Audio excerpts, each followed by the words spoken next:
Moi, il faut que j'appuie. Attendez, non, je crois que c'est bon. C'est vert, c'est bon. Voilà. Vous allez voir, en 2 secondes, ça va être complet.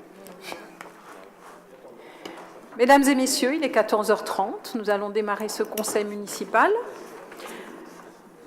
Je vais faire un tout petit propos liminaire et je vais vous donner une information et puis nous cheminerons. Voilà.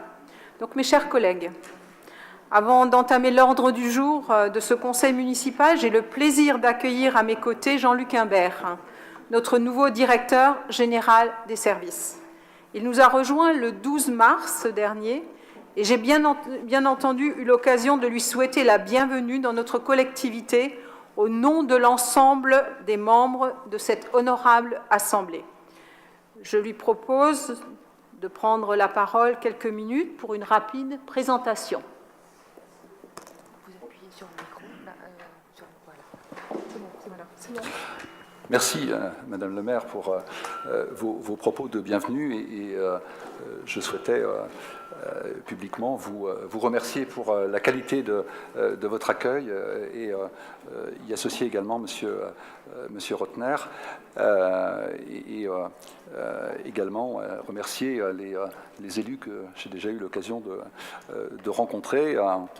C'est un message de bienvenue très encourageant dans une ville et une agglomération dont le dynamisme ne m'a pas échappé et une ville que j'avais eu l'occasion de voir et de fréquenter quelque peu il y a à peu près 25 ans, puisque j'ai débuté ma carrière dans le Nord-Franche-Comté, donc à proximité de Mulhouse, avant de la poursuivre pendant plus de 10 ans dans le nord de la France, à Valenciennes précisément, où j'ai pu,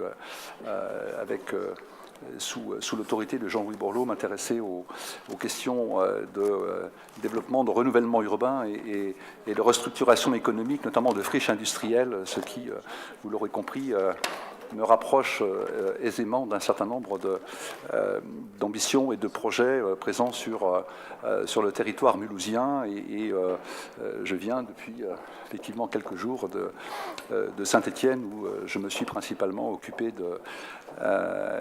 du passage de l'intercommunalité stéphanoise en métropole depuis le 1er janvier dernier.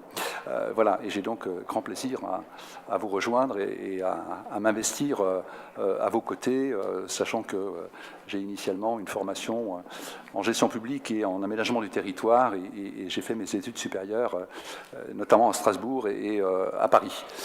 Voilà, par ailleurs, je suis père de 2 grands garçons qui vivent leur vie d'adulte maintenant, et c'est très heureux.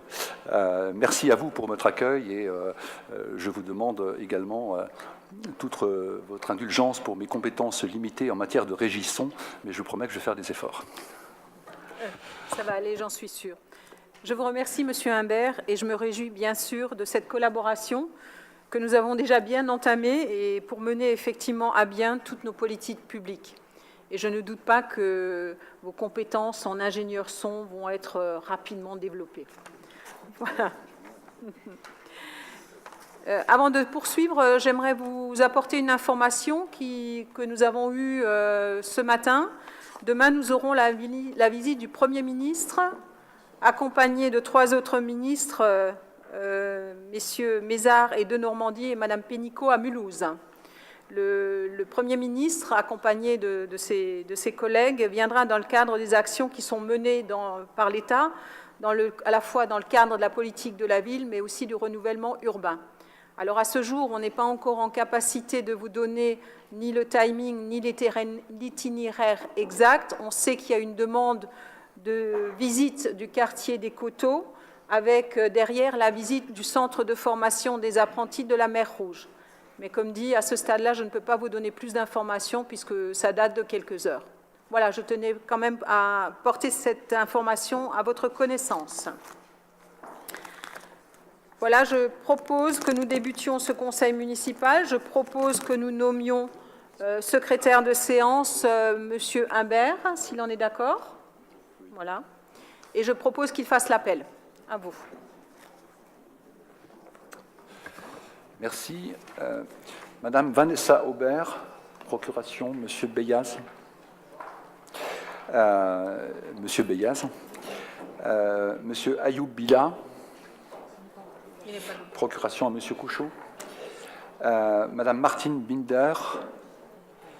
Voilà. Monsieur Patrick Binder. Merci. Monsieur Hassan Binissi. Monsieur Jean-Marie Bockel. Procuration. Madame Claudine Boni da Silva. Madame Nour Bouamayed. Monsieur Azedine Boufrioua. Madame Annette Bourg. Monsieur Michel Bourguet. Madame Marie-Vonne Bucher. Monsieur Dominique Caprilli. Procuration. Monsieur Roland Chaprier. Madame Marie Corneille. Monsieur Alain Couchot. Présent. Monsieur Rémi Danzer. Madame Kadiatou Diabira. Monsieur Philippe Dorelli. Madame Claude Gardou. Madame Anne-Marie Goetz.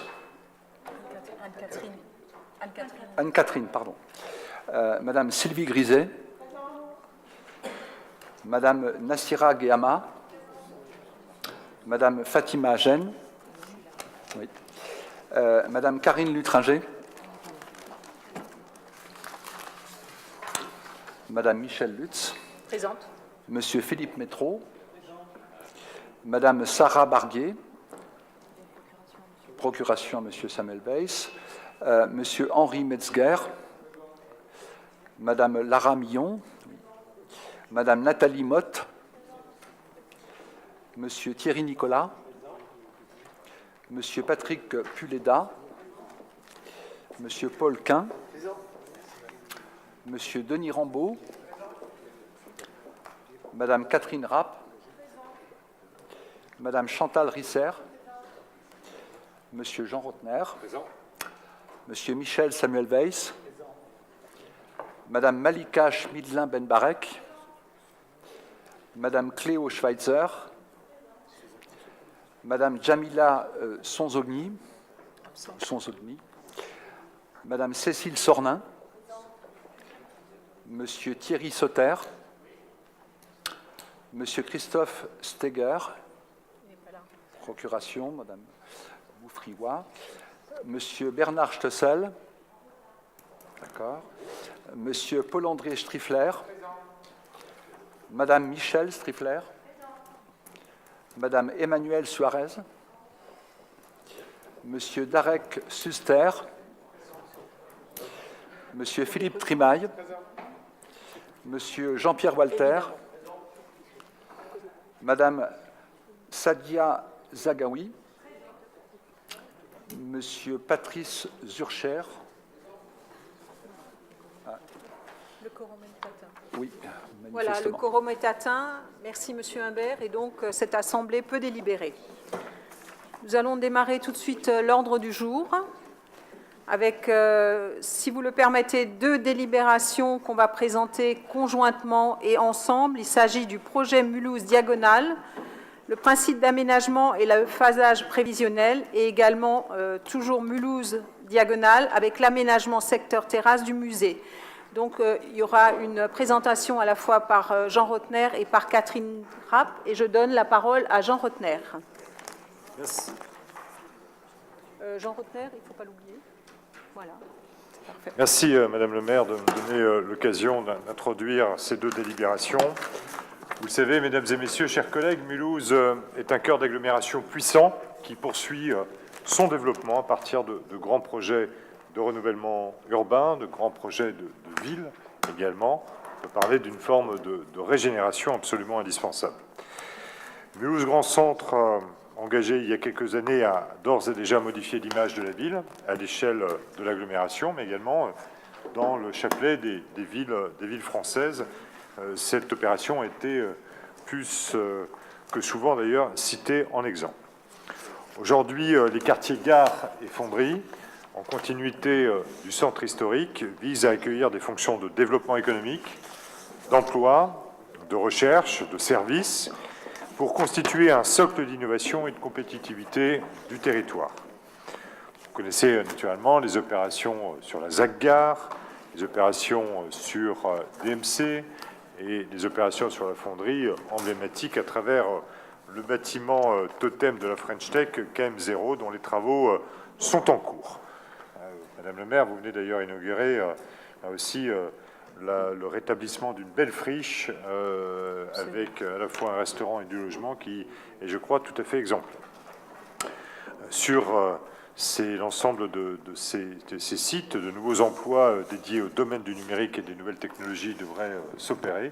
Je crois que c'est tout à l'honneur des entreprises, des entrepreneurs qui s'installent sur ce secteur. Aujourd'hui, vous le savez, les quartiers Drouot, Coteau et Péricentre ont été retenus par l'Agence nationale de renouvellement urbain pour faire l'objet du nouveau programme de renouvellement. Et nous travaillons de manière renforcée à l'établissement d'un conventionnement avec l'ANRU. Je veux dire que la visite du Premier ministre demain ne sera pas étrangère naturellement à ces projets et nos discussions avec le Premier ministre comme avec les ministres qui l'accompagneront rejoindront là aussi les débats qui ont lieu au niveau national, en tout cas entre élus, entre présidents d'agglomération, maires, élus en charge du secteur de la politique de la ville ou du renouvellement urbain, parce qu'aujourd'hui, beaucoup d'interrogations se font quant à la nature et à la méthode qui doit être employée et qui doit, de l'avis de beaucoup, être accélérée. En effet, on a le sentiment aujourd'hui que, à travers l'Agence pour le renouvellement urbain, il y a comme une forme de patinage un peu des projets et de longue attente. On nous passe d'études en études, on nous demande beaucoup d'efforts, mais le déclenchement des projets s'avère plus que laborieux et difficile dans les échanges que nous pouvons avoir parfois avec les partenaires de l'agence. Donc je pense que ce sera au centre d'ailleurs des discussions que nous aurons dès demain. Mulhouse est une ville de production, d'innovation, mais aussi une ville nature et du bien-être. Et pour exemple encore la campagne de communication qui vient de débuter sur Mulhouse, ville de running, ça montre là aussi qu'il y a un état d'esprit qui est en train de se développer. Au fil du temps, les rivières ont été recouvertes, nous le savons, Mulhouse était une ville d'eau, et sont devenues peu visibles et peu accessibles. Et pourtant, l'eau est vitale à Mulhouse, et pour les Mulhousiens, elle a été source de prospérité économique dès le XVIIIe siècle pour les activités de teinture et de blanchisserie, vous le savez. Nous avons à côté de cela plus de 292 hectares d'espaces verts, 5 cours d'eau ou canaux, et la ville de Mulhouse est donc bien une ville bleue et verte. Et ces espaces ont souvent été sous-valorisés, manquant de continuité et d'accès pour les Mulhousiens. Depuis quelque temps, depuis le début de ce mandat, nous essayons de repenser justement la place et la qualité de la nature en ville, au-delà des réaménagements par des opérations d'appropriation citoyenne également de ces espaces. Nous pensons le réaménagement des berges, nous essayons de vouloir favoriser l'accès de tous les Mulhousiens à cette eau et à ces espaces verts. C'est un projet ambitieux qui permet de revisiter notre histoire, notre patrimoine naturel, dans une perspective résolument participative et aussi de retrouver encore de l'attractivité résidentielle et économique.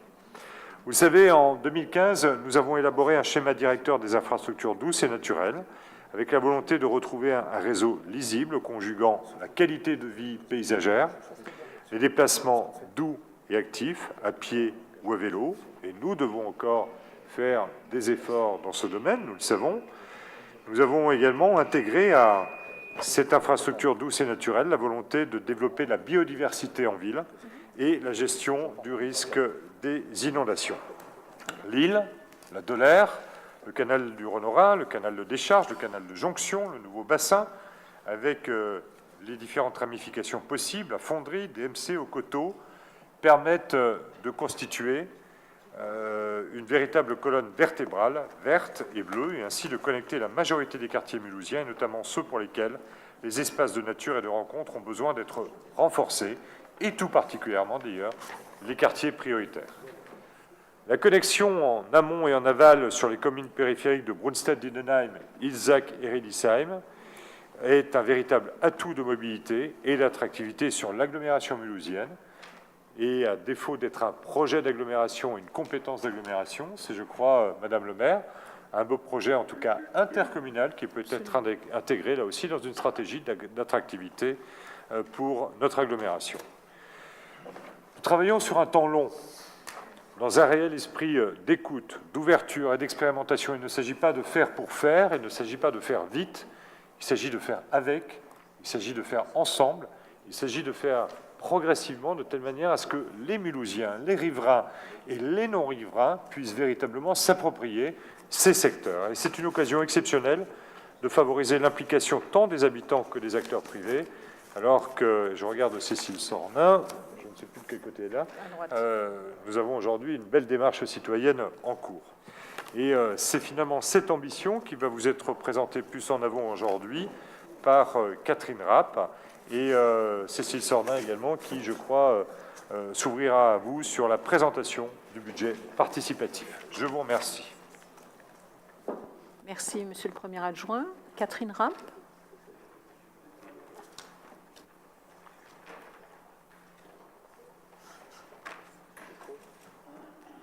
Le micro.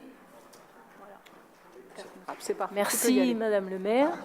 Donc, je remercie notre premier adjoint de vous avoir présenté une introduction tout à fait pertinente de ce sujet diagonal aujourd'hui. Et moi, je vais pouvoir vous le présenter de façon technique. Donc, vous avez les documents sur vos bureaux, chacun sur sa table. Il y a la partie aménagement et ensuite, vous avez un petit bulletin qui vous présente les projets de participation. Donc c'est vrai que pour la première fois aujourd'hui au conseil municipal, nous partageons avec vous ce projet Mulhouse Diagonale, qui est vraiment une ambition pour la ville de Mulhouse, vraiment pour redonner toute sa place à la nature et surtout à l'eau, puisque, comme on l'a bien évoqué, au fur et à mesure des siècles, on a recouvert l'eau dans Mulhouse et elle n'est aujourd'hui plus visible. C'est vraiment de redonner une colonne vertébrale verte et bleue. Et on voit bien sur la carte, ça irrigue vraiment tous les quartiers de la ville. Vous avez ce Z vert qui part de droite à gauche, de nord au sud. C'est vraiment toute la ville qui est concernée, avec tous nos quartiers de renouvellement urbain qui bordent ces diagonales avec un S. Donc on est passé de l'IDN à la colonne, à la diagonale verte et aujourd'hui aux diagonales avec un S parce que vraiment ça irrigue tous les quartiers.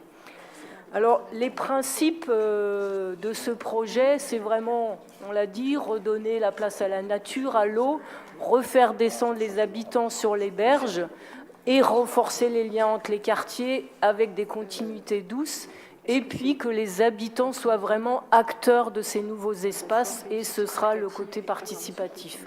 Alors c'est un projet long, effectivement, sur plus de 10 ans, mais les premières réalisations vont être visibles dans les 2 ans à venir. Même d'ici fin de l'année, vous allez commencer à voir sur certains secteurs ce qui va se passer au bord de ces différents canaux et rivières, avec notamment l'appui des syndicats de rivières qui sont avec nous sur ce projet, le syndicat de l'île de la Dolère et l'agence de l'eau aussi au niveau régional.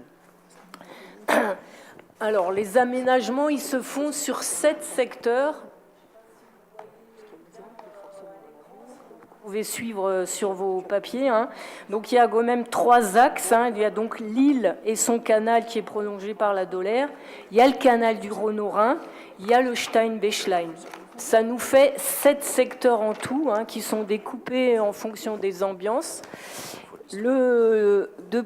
Si je commence tout au nord, vous avez donc les promenades de la Dolère.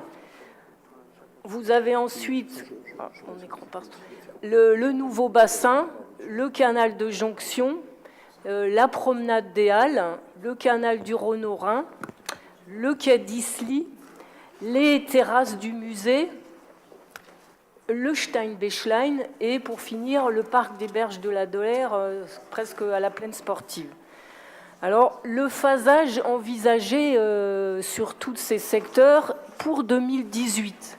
On peut déjà annoncer la promenade de la Dolère avec l'aménagement du site, ce qui était vraiment dans la mémoire ancienne, les jardins familiaux, qui est prévu pour dès l'automne de modifier à ce niveau-là tout cet espace avec des créations de terrasses. Alors, il y a 3 terrasses, peut-être pour l'explication des 3 terrasses, mais bon, c'est pour ceux qui n'auraient pas vu. Donc, il y a une terrasse basse avec une zone humide, tout à fait au bord de l'eau. Ensuite, vous avez une terrasse intermédiaire avec un cheminement qui va être réalisé.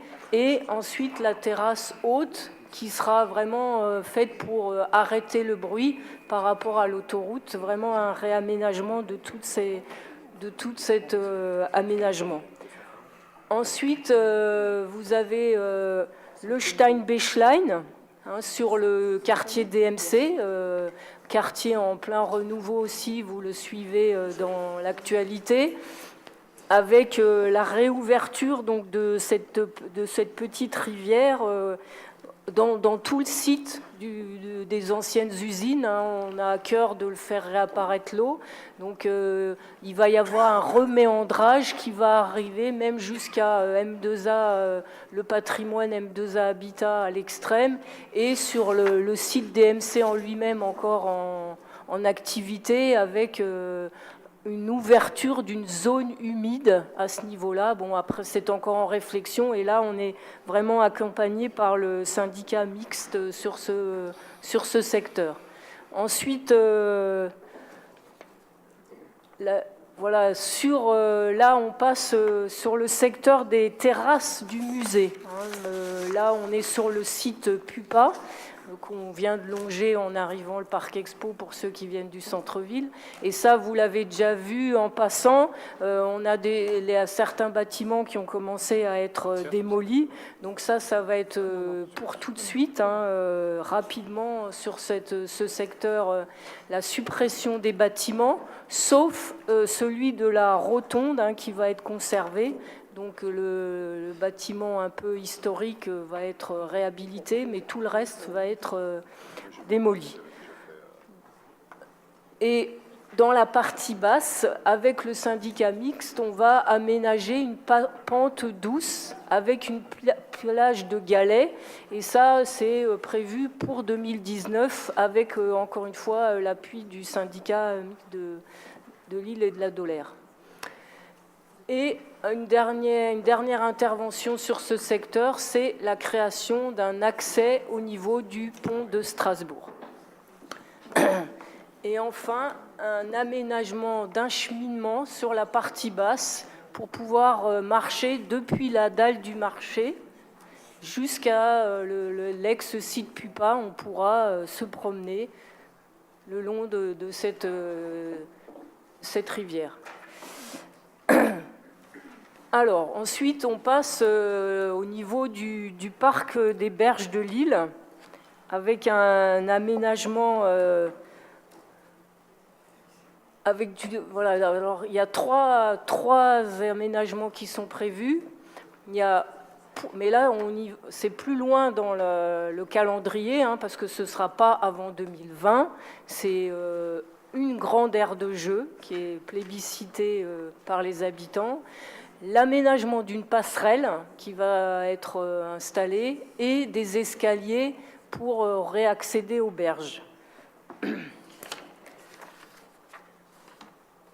Après, on peut toujours évoquer la promenade des Halles, au niveau du marché du canal couvert, mais ça, ce sera un horizon encore plus lointain. Là, il n'y a pas de date parce que c'est encore en réflexion et on sait que ça supposera des travaux très lourds, mais c'est vraiment un rêve terminal d'arriver à ouvrir la dalle du marché, enfin en gardant la halle, mais en dessous, au niveau des parkings notamment, de pouvoir redonner la place à l'eau à ce niveau-là. Après, dernier secteur qui sont aussi plus lointains, donc c'est au niveau du nouveau bassin et du canal de jonction, les réaménagements des berges, et au niveau de la gare, le canal du Rhône-Rhin avec l'ouverture du canal au niveau du parking, et le quai d'Isly avec l'aménagement des berges. Alors, le coût provisionnel pour l'ensemble de tous ces secteurs, c'est bien sûr sur une perspective d'au moins 10 ans, donc ça va être vraiment dans un temps long. C'est estimé à peu près à 30 millions, dont 15 millions pour la ville, qui vont être phasés au fur et à mesure de l'avancement des travaux. Alors, tous les partenaires sont avec nous sur ce sujet, donc je le rappelle, on a l'agence de l'eau, la région, le conseil départemental avec tous ces syndicats, et on a vraiment à cœur de faire avancer ce projet, et on va y commencer à en voir des vraies réalisations dès la fin de l'année pour que ce projet Mulhouse Diagonale prenne toute sa place. Alors, je vous invite quand même à voir le graphisme de ce projet, ce Mulhouse Diagonale avec un S, avec ses différents petits nuages de dessins qui donnent vraiment un côté moderne et contemporain à cette ambition. Et vraiment, avec les habitants, on a partagé ce sujet et j'avoue qu'avec Cécile Sornin, à qui je vais maintenant passer la parole, qui y associe les habitants de façon tout à fait intéressante. Il y a vraiment, on le sent, un engouement pour ce projet Mulhouse Diagonale.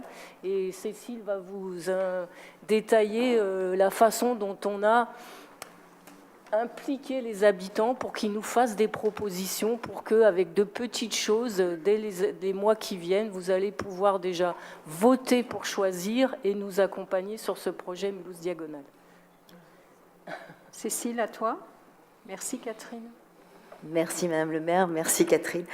Voilà, Catherine, je pense, Catherine Rapp vous l'a démontré, Mulhouse Diagonale, c'est vraiment un projet urbain majeur pour Mulhouse. Moi, j'aimerais vous démontrer à quel point c'est aussi un projet citoyen majeur pour la ville.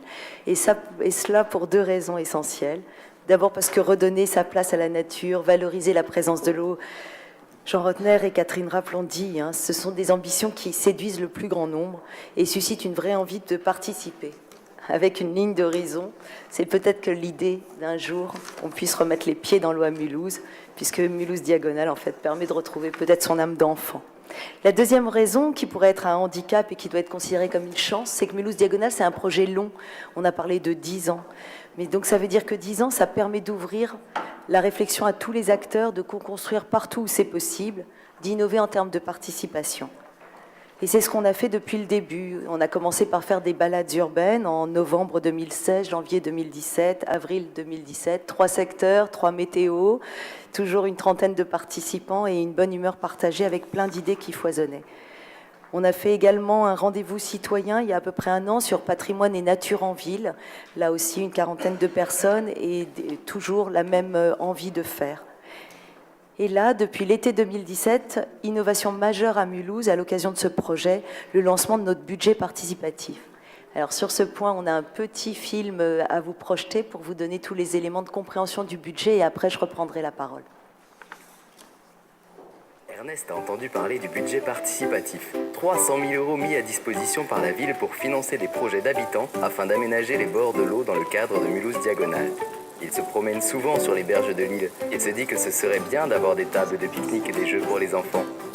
Il parle de son idée autour de lui et forme une équipe. Ernest dépose ce projet sur mulhousezvous.fr. Une fois validé par les services de la ville, ce projet et tous les projets retenus sont soumis au vote des Mulhousiens.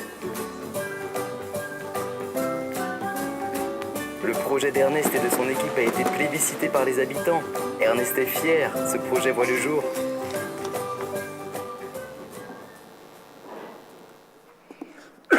Donc, petit film explicatif, très court, alors qu'en fait, derrière, c'est un travail très très long, puisque pour réussir, on est parti de 300 idées, donc on a collecté à travers ces balades urbaines et beaucoup de réunions publiques, entre mettons, de mi-juillet à fin octobre.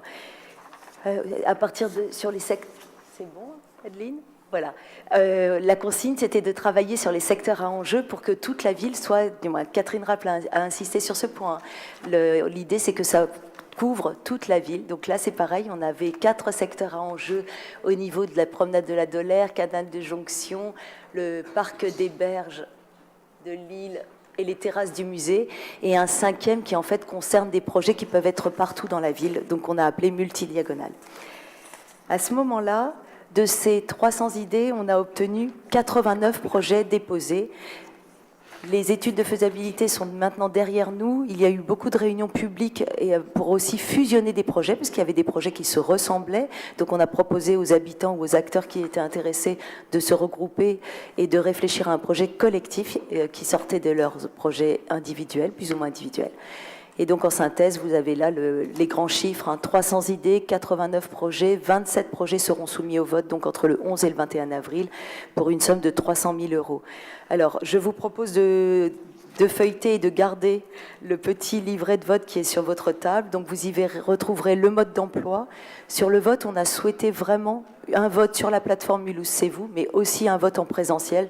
Aujourd'hui, on en est convaincu, on ne peut pas se résumer nos relations et la démocratie participative à une plateforme Mulhouse C'est vous. Ça doit être un outil de plus au service de nos ambitions.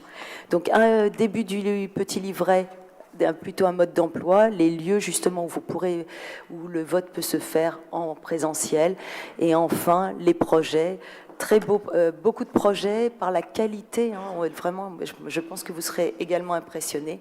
Un effort aussi sur le graphisme, Catherine Rapp l'a évoqué avec la campagne de communication, mais aussi là sur l'illustration des projets. Voilà, je voudrais juste finir d'un mot. Donc vous avez là la campagne de pub. En ce moment, on est sur de communication. En ce moment, on est sur des affiches en ville, sur une campagne de teasing où on a juste écrit « on vote ». La prochaine partie de cette campagne, c'est bien sûr d'expliciter ce « on vote » par la découverte du budget participatif. Juste un mot pour finir, Mulhouse Diagonale, c'est vraiment un terrain de jeu géant pour la démocratie participative à Mulhouse.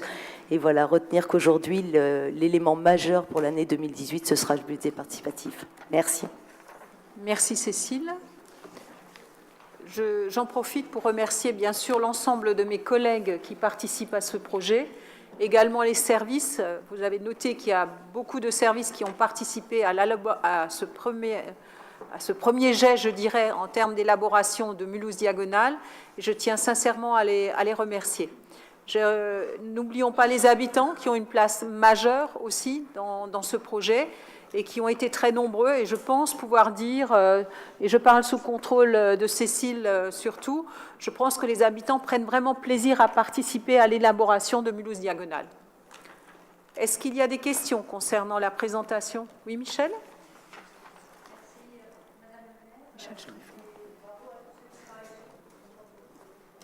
Michel.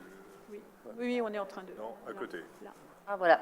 Merci Madame le maire et bravo à tous ceux qui travaillent sur ce projet. C'est vrai que ça donne envie et je me réjouis d'ores et déjà. En revanche, on parle de parcours bien-être, de parcs, etc. Vous n'êtes pas sans savoir que les Mulhousiens se promènent avec des animaux de compagnie. Il était prévu que nous mettions en place une aire débat pour les chiens. Et non seulement ce serait bien en termes de bien-être animal, parce que je crois que la ville de Mulhouse est en train de faire pas mal de choses pour le bien-être animal, et je trouve que ce serait dommage de ne pas mettre en avant ou faire cet air débat comme c'était prévu. Voilà, et en ce qui concerne le côté hygiène, c'est pareil, s'il y a des endroits prévus pour les déjections canines, je crois que tout le monde sera content aussi. Mais il ne s'agit pas seulement de l'hygiène, il s'agit vraiment de mettre en avant le bien-être animal, parce que je crois qu'il est temps que nous, Mulhousiens, prenions en compte ces évolutions dont on parle de plus en plus au niveau national et au niveau européen. Merci beaucoup. Merci Michel. Madame Schweitzer a demandé la parole. Oui. Merci Madame le maire. Oui, c'est le temps des interventions sur le sujet. Absolument. Nous sommes d'accord. D'accord. Bien, on ne peut que se réjouir de ce projet qui veut penser la place et la qualité de la nature en ville. C'est un enjeu majeur pour les habitants, vous l'avez dit, au vu du contexte, je dirais, extrêmement inquiétant concernant la biodiversité. Et vous le savez, nous assistons actuellement à un véritable effondrement de la biodiversité sauvage. Nous avons perdu 50% des oiseaux depuis les années 80. C'est aussi un enjeu de santé publique, d'éducation à l'environnement. Mulhouse est une ville verte et bleue, et il était temps, en effet, de le rappeler. Toutes les villes le font désormais, car c'est aussi un élément de bien-être pour les habitants. C'est un projet long et coûteux, il reste des zones d'ombre quant à son financement. Mais nous pouvons déjà nous demander comment cela va être fait. Les maîtrises d'ouvrage seront partagées entre la ville et d'autres partenaires. Nous demandons néanmoins que même quand la ville n'est pas maître d'œuvre, qu'elle soit très vigilante au déroulé des différents chantiers, car le souvenir de l'abattage catastrophique des arbres le long de l'île, il y a quelques mois à peine, nous y oblige. Il faut absolument préserver ce qu'il reste de vie sauvage et de nature au bord de l'île, à Mulhouse. Les arbres, arbustes et autres végétaux offrent un refuge à tout un cortège d'animaux. C'est un lieu de vie et de reproduction. On peut y observer notamment les canards hivernants, qui passent ici la saison froide, et d'autres oiseaux d'eau, mais aussi divers passereaux. Pouvez-vous nous confirmer aujourd'hui qu'il n'y a aucun projet dans ce secteur qui pourrait entraver la vie sauvage qui y subsiste? Par ailleurs, nous constatons que vous ne faites plus mention de la réouverture du canal de décharge sous la dalle du marché, avec la création d'un cheminement en rive droite et des plantations en bordure extérieure des berges. Vous annoncez des études, mais cela fait 20 ans ou plus que des études se succèdent. Avez-vous renoncé à ce projet, qui est un maillon essentiel de la traversée verte de Mulhouse et qui pourtant figurait dans votre préfiguration de Mulhouse diagonale? Et par ailleurs, puisqu'il est annoncé, et c'est heureux, que le bâtiment de la rotonde va être conservé sur le site de l'ancienne Pupa, y a-t-il déjà une idée pour son utilisation future? Enfin, dernière question. La baignade dans l'île est-elle un objectif sous-jacent de cette démarche? À Bâle, on se baigne dans le Rhin. À Fribourg, dans la Dreysam. Strasbourg y songe pour l'île dans quelque temps. Qu'en est-il à Mulhouse? Avez-vous anticipé cette question, cette idée que l'on trouve de manière elliptique avec la mention « les pieds dans l'eau » pour le secteur parc des berges de l'île? C'est un débat qui mérite d'exister, puisque les bains de l'île font partie de l'histoire de Mulhouse et que le dérèglement climatique laisse présager des épisodes caniculaires intenses pour l'avenir. Un mot sur la participation citoyenne et le budget participatif, qui est une bonne idée, mais qui ne porte pas sur des décisions majeures du projet et dont les porteurs de projets ne sont pas tous très lisibles. Par exemple, qui portera les projets fusionnés? Alors, pour résumer notre propos, nous considérons que l'île et sa forêt-galerie, corridor écologique et trait de continuité clé au cœur de l'agglomération mulhousienne, de la trame verte et bleue de la plaine alsacienne, méritent une attention particulière et on ne peut parler d'aménagement de ces berges sans enfin prendre en compte, sur des bases scientifiques, l'état des lieux des enjeux en matière de faune, de flore, d'habitat naturel. Le projet de Mulhouse diagonale doit aussi être l'occasion de poser enfin les bases d'un plan de gestion pluriannuel digne de l'un des éléments majeurs du patrimoine naturel de Mulhouse et de son agglomération.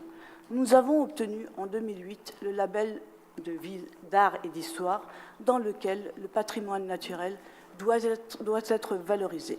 Je vous remercie. Merci Madame Schweitzer. Je passe la parole au premier adjoint. Merci Madame Schweitzer pour vos propos. Je veux dire que, pour une fois, je ne trouve pas jusqu'au boutiste, parce que vous auriez pu aller beaucoup plus loin, et nous comptons aller beaucoup plus loin que vos propos. C'est-à-dire qu'aujourd'hui, nous présentons ces vraies diagonales, nous procédons de la méthode, de l'explication, du rendu public. C'est normal, c'est l'objectif de notre Assemblée. Nous sommes au début d'une procédure qui a quand même obtenu un certain nombre de résultats en termes de concertation, y compris avec les épisodes malheureux que vous avez cités tout à l'heure, qui nous permettent aujourd'hui, dans un dialogue tout à fait responsable et adulte, avec les associations impliquées dans la conservation de la nature, d'avoir, je pense, un vrai et véritable échange sur nos objectifs en termes d'aménagement.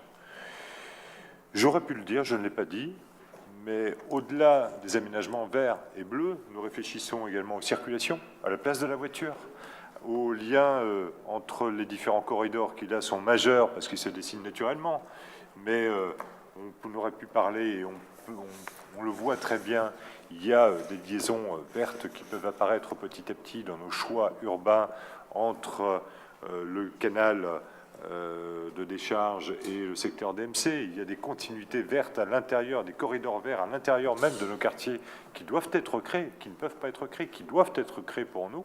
Et cette réflexion-là, il faut aussi la faire, je crois, avec les habitants.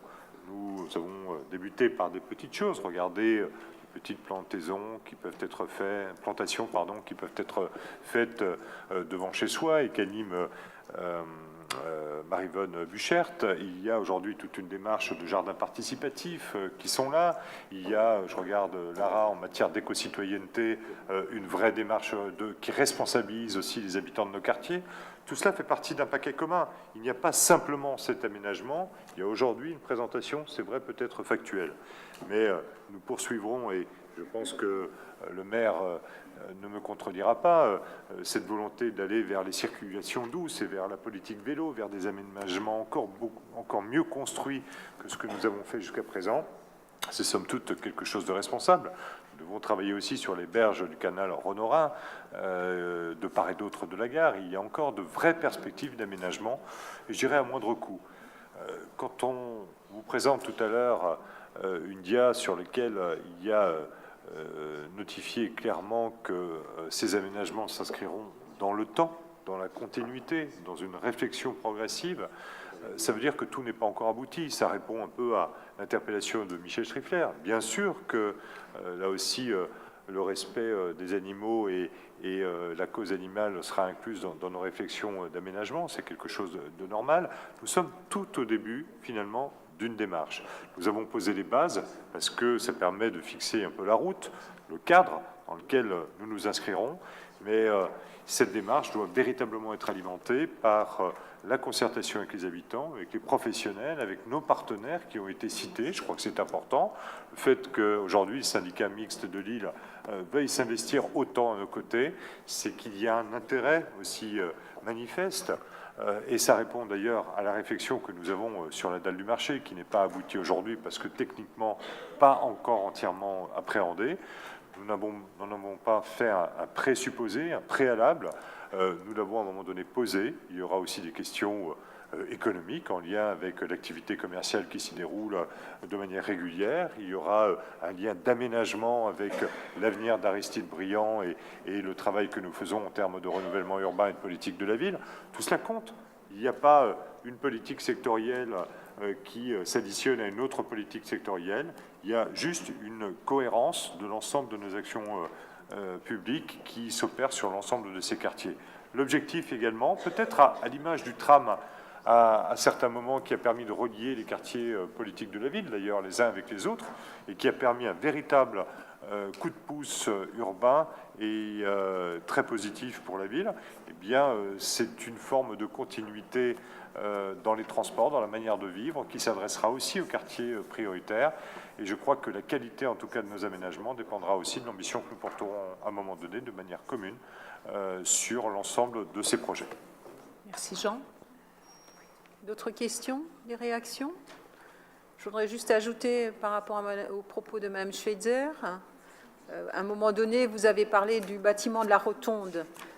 Qu'allons-nous y faire ou qu'en ferons-nous? Je pense qu'on est vraiment trop en avant pour l'instant pour décider de l'affectation de ce bâtiment, puisque vous l'avez vu, le site n'est pas encore tout à fait déblayé, si je peux me permettre. Et donc, bien évidemment, les habitants seront concertés aussi. Parce que je pense que l'enjeu aussi de Mulhouse Diagonale, c'est vraiment de demander aussi aux habitants de construire cette partie de ville avec nous. Et d'ailleurs, je peux vous annoncer que les premières pelleteuses arrivent la semaine prochaine. Et donc, vous verrez le tout début du travail sur Mulhouse Diagonale. Y a-t-il d'autres questions? Voilà, on passe au vote. Si vous êtes d'accord, on vote les deux délibérations en même temps. Qui est-ce qui est contre? Qui est-ce qui s'abstient? Merci à vous. Donc, on passe à la détermination des taux d'imposition de la taxe d'habitation et des taxes foncières pour 2018. Avant de passer la parole à Philippe Métraud, j'aimerais vous lire quelque chose, vous faire une petite proposition. Mes chers collègues, les hasards du calendrier font que le présent rapport, dont la présentation vous sera faite par Philippe Métraud dans quelques instants, précède de quelques jours une délibération ayant le même objet lors du prochain Conseil d'agglomération. Si j'aborde le sujet, c'est qu'il fait débat et qu'il me revient de le porter devant notre Assemblée. Toutes les collectivités sont soumises aux mêmes contraintes budgétaires. Elles nous conduisent chaque année à réaliser un exercice de composition de plus en plus difficile, à rogner sur les investissements, à isoler les marges permettant de diminuer les charges de fonctionnement, hélas, devenues rares. Pour autant, nous, élus mulhousiens, nous avons pris l'engagement devant nos lecteurs de ne pas augmenter la fiscalité, ce que nous avons respecté à une seule exception près depuis le début du mandat.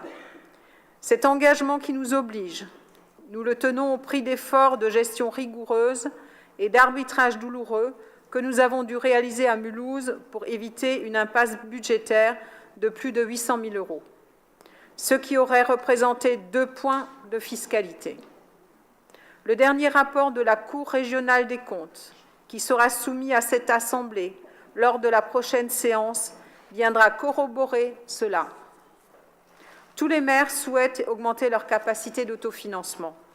Tous les maires veulent aussi réduire leurs dettes et le faire avant que de nouvelles annonces viennent s'ajouter aux précédentes pour amoindrir les dotations de l'État aux collectivités. Tous les maires veulent réussir l'exercice vertueux de construire un budget à fiscalité stable sans obérer la qualité du service rendu. Ma responsabilité politique en tant que maire, mais aussi celle de toute l'équipe élue avec Jean Rotner en 2014, c'est le choix du respect de celles et ceux qui nous ont donné mandat, et plus particulièrement parmi eux, celles et ceux qui concourent le plus à l'effort de solidarité nationale.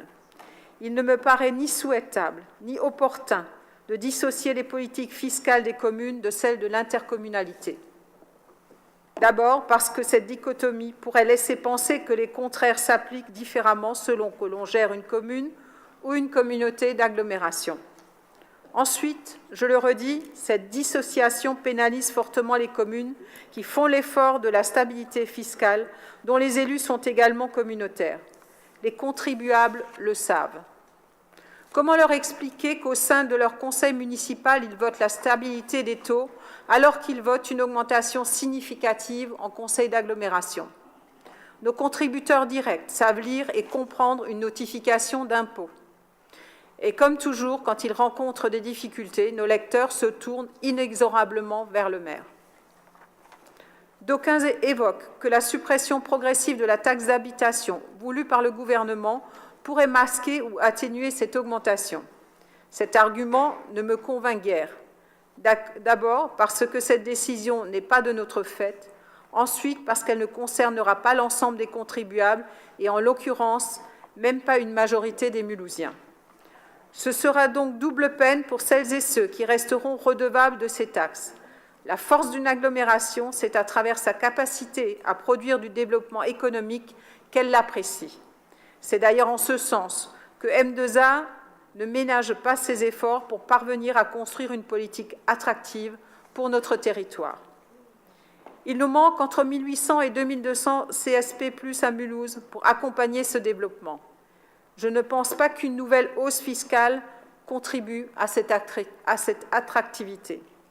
Pour autant, je suis disposée à défendre et à accompagner, en tant que maire de la ville, centre de l'agglomération, l'effort de solidarité que nous devons partager au sein de l'intercommunalité. J'y suis prête, pour peu qu'il soit modéré. Le débat d'orientation budgétaire qui s'est tenu lors du dernier conseil d'agglomération de décembre dernier laissait présager une augmentation raisonnable des taux de fiscalité pour les impôts ménages. Le niveau de cet effort, tel qu'il nous a été annoncé très récemment, dépassait largement ce cadre. Je m'en suis ouvert au président de M2A, qui, sensible aux arguments qui lui ont été développés en commission des finances, puis lors de notre échange, a accepté de revoir sa copie dans l'objectif de diminuer substantiellement l'évolution proposée du taux d'imposition des ménages. Mes chers collègues, vous l'aurez compris, je refuse de trahir nos engagements envers les Mulhousiens. Nous voulons une gestion rigoureuse qui n'entraîne pas d'inflation fiscale démesurée pour des contribuables déjà lourdement ponctionnés par ailleurs. Il est de notre devoir collectif de trouver la voie raisonnable pour s'arrêter sur le niveau de l'effort sollicité qui doit Il est de notre devoir collectif de trouver la voie raisonnable pour s'arrêter sur le niveau de l'effort sollicité qui doit lui aussi être raisonnable. Je vous remercie. Non, je pense qu'il y a... Vous voulez réagir? Monsieur Stessel? Merci, Madame le maire, et merci, Madame la première vice-présidente de M2A. Je dis cela volontairement parce que je suis totalement convaincu que les destins de Mulhouse et de M2A sont liés. Vous avez fait allusion à la séance d'orientation budgétaire de M2A qui portait sur ces sujets de fiscalité. Je vous rappelle que je me suis exprimé avec réserve en disant qu'il était impératif, effectivement, que s'il devait y avoir une hausse de fiscalité, que, bien évidemment, comme tout un chacun, je ne souhaite pas, qu'elle soit mesurée. Alors aujourd'hui, je ne sais pas où en sera la mesure. Vous êtes mieux à même que moi de pouvoir dire quels sont les chiffres, parce que, un peu, beaucoup passionnément, ça ne dit pas grand-chose. On a entendu parler à un moment donné de 5%, on entend parler à présent de 3%. Je ne sais pas où vous situez le curseur, mais pour ma part, je souhaite effectivement qu'il soit lié, enfin limité au niveau le plus faible possible, supportable par les contribuables. Cela dit, ayant dit cela comme vous, je pense qu'il faut quand même rappeler à nos concitoyens et aux contribuables que M2A et Mulhouse, ce n'est pas pareil, ce n'est pas la même histoire, ce n'est pas le même périmètre. Il y a près de 40 communes au niveau de Mulhouse-Alsace agglomération. Ce n'est pas les mêmes compétences. Les compétences de M2A se sont fortement augmentées, tout en maintenant une compétence très particulière qui est celle du périscolaire, qui est un effort fait au service de tous les habitants de l'agglomération, mais qui touche particulièrement Mulhouse aussi, et qui a de forts besoins dans ce domaine, besoins auxquels, à ma connaissance, M2A a fait face et continue de faire face et continue de vouloir faire face. Et je crois qu'il faut dire que cet effort forcément a un coût et que ce coût doit pouvoir être répercuté quelque part. Donc, encore une fois, pas le même périmètre, pas la même histoire, pas les mêmes compétences. Cela doit atténuer, à mon avis, vos propos, d'autant que, comme vous l'avez dit, Mulhouse, la majorité mulhousienne, n'a pas elle-même entièrement respecté son engagement électoral. Ce n'est pas faux pour nous de l'avoir dit, d'ailleurs. Et je dirais qu'aujourd'hui, vous nous proposez une stabilité des taux. Nous nous abstiendrons parce que nous nous sommes abstenus sur le budget et nous ne voterons pas contre, tout en disant que cette stabilité survient après quand même plusieurs années de hausse de la fiscalité. Donc c'est une stabilité après des hausses. Nous enregistrons ça. Ça nous fait, nous, rendre plus peut-être prudents nos interventions par rapport à M2A. D'autant que je citais dans les compétences de M2A ce qui est fait et qui intéresse Mulhouse comme l'ensemble des communes, mais il y a aussi des efforts qui ont été faits en matière, à ma connaissance, de dotation de solidarité pour la ville de Mulhouse, qu'il ne faut pas non plus cacher aux Mulhousiens. Il y a eu des efforts dans la politique de M2A qui sont des efforts positifs, à mon sens, par rapport à M2A. Donc, nous serons, comme vous, très vigilants au niveau auquel le curseur sera placé lors du vote devant intervenir lundi, mais pour notre part, nous souhaitons vraiment que dans le débat, on dise tout, pas uniquement les engagements, pas uniquement la volonté qu'a chacun, et je suis persuadé que le président de M2A a présent à l'esprit la nécessité de cette modération fiscale, mais il faut dire aussi quels sont les efforts qui peuvent être faits et au service de nos concitoyens, et faire à ce moment le choix, en vérité. Faut-il supprimer du périscolaire pour arriver à un équilibre fiscal qui soit différent? Eh bien, il faut tout dire alors dans ce cas-là. Merci. Je vais vous répondre peut-être avant de donner la parole à Claudine Da Silva.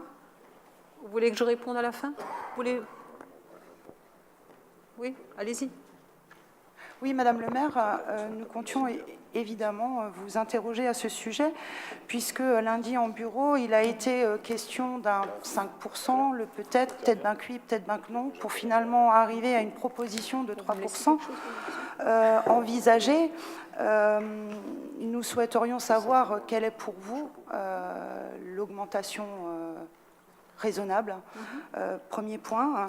Ensuite, ce qui nous interpelle aussi au niveau du coût du budget de l'agglomération, c'est qu'au vu de la présentation qui a pu être faite dans les différentes commissions,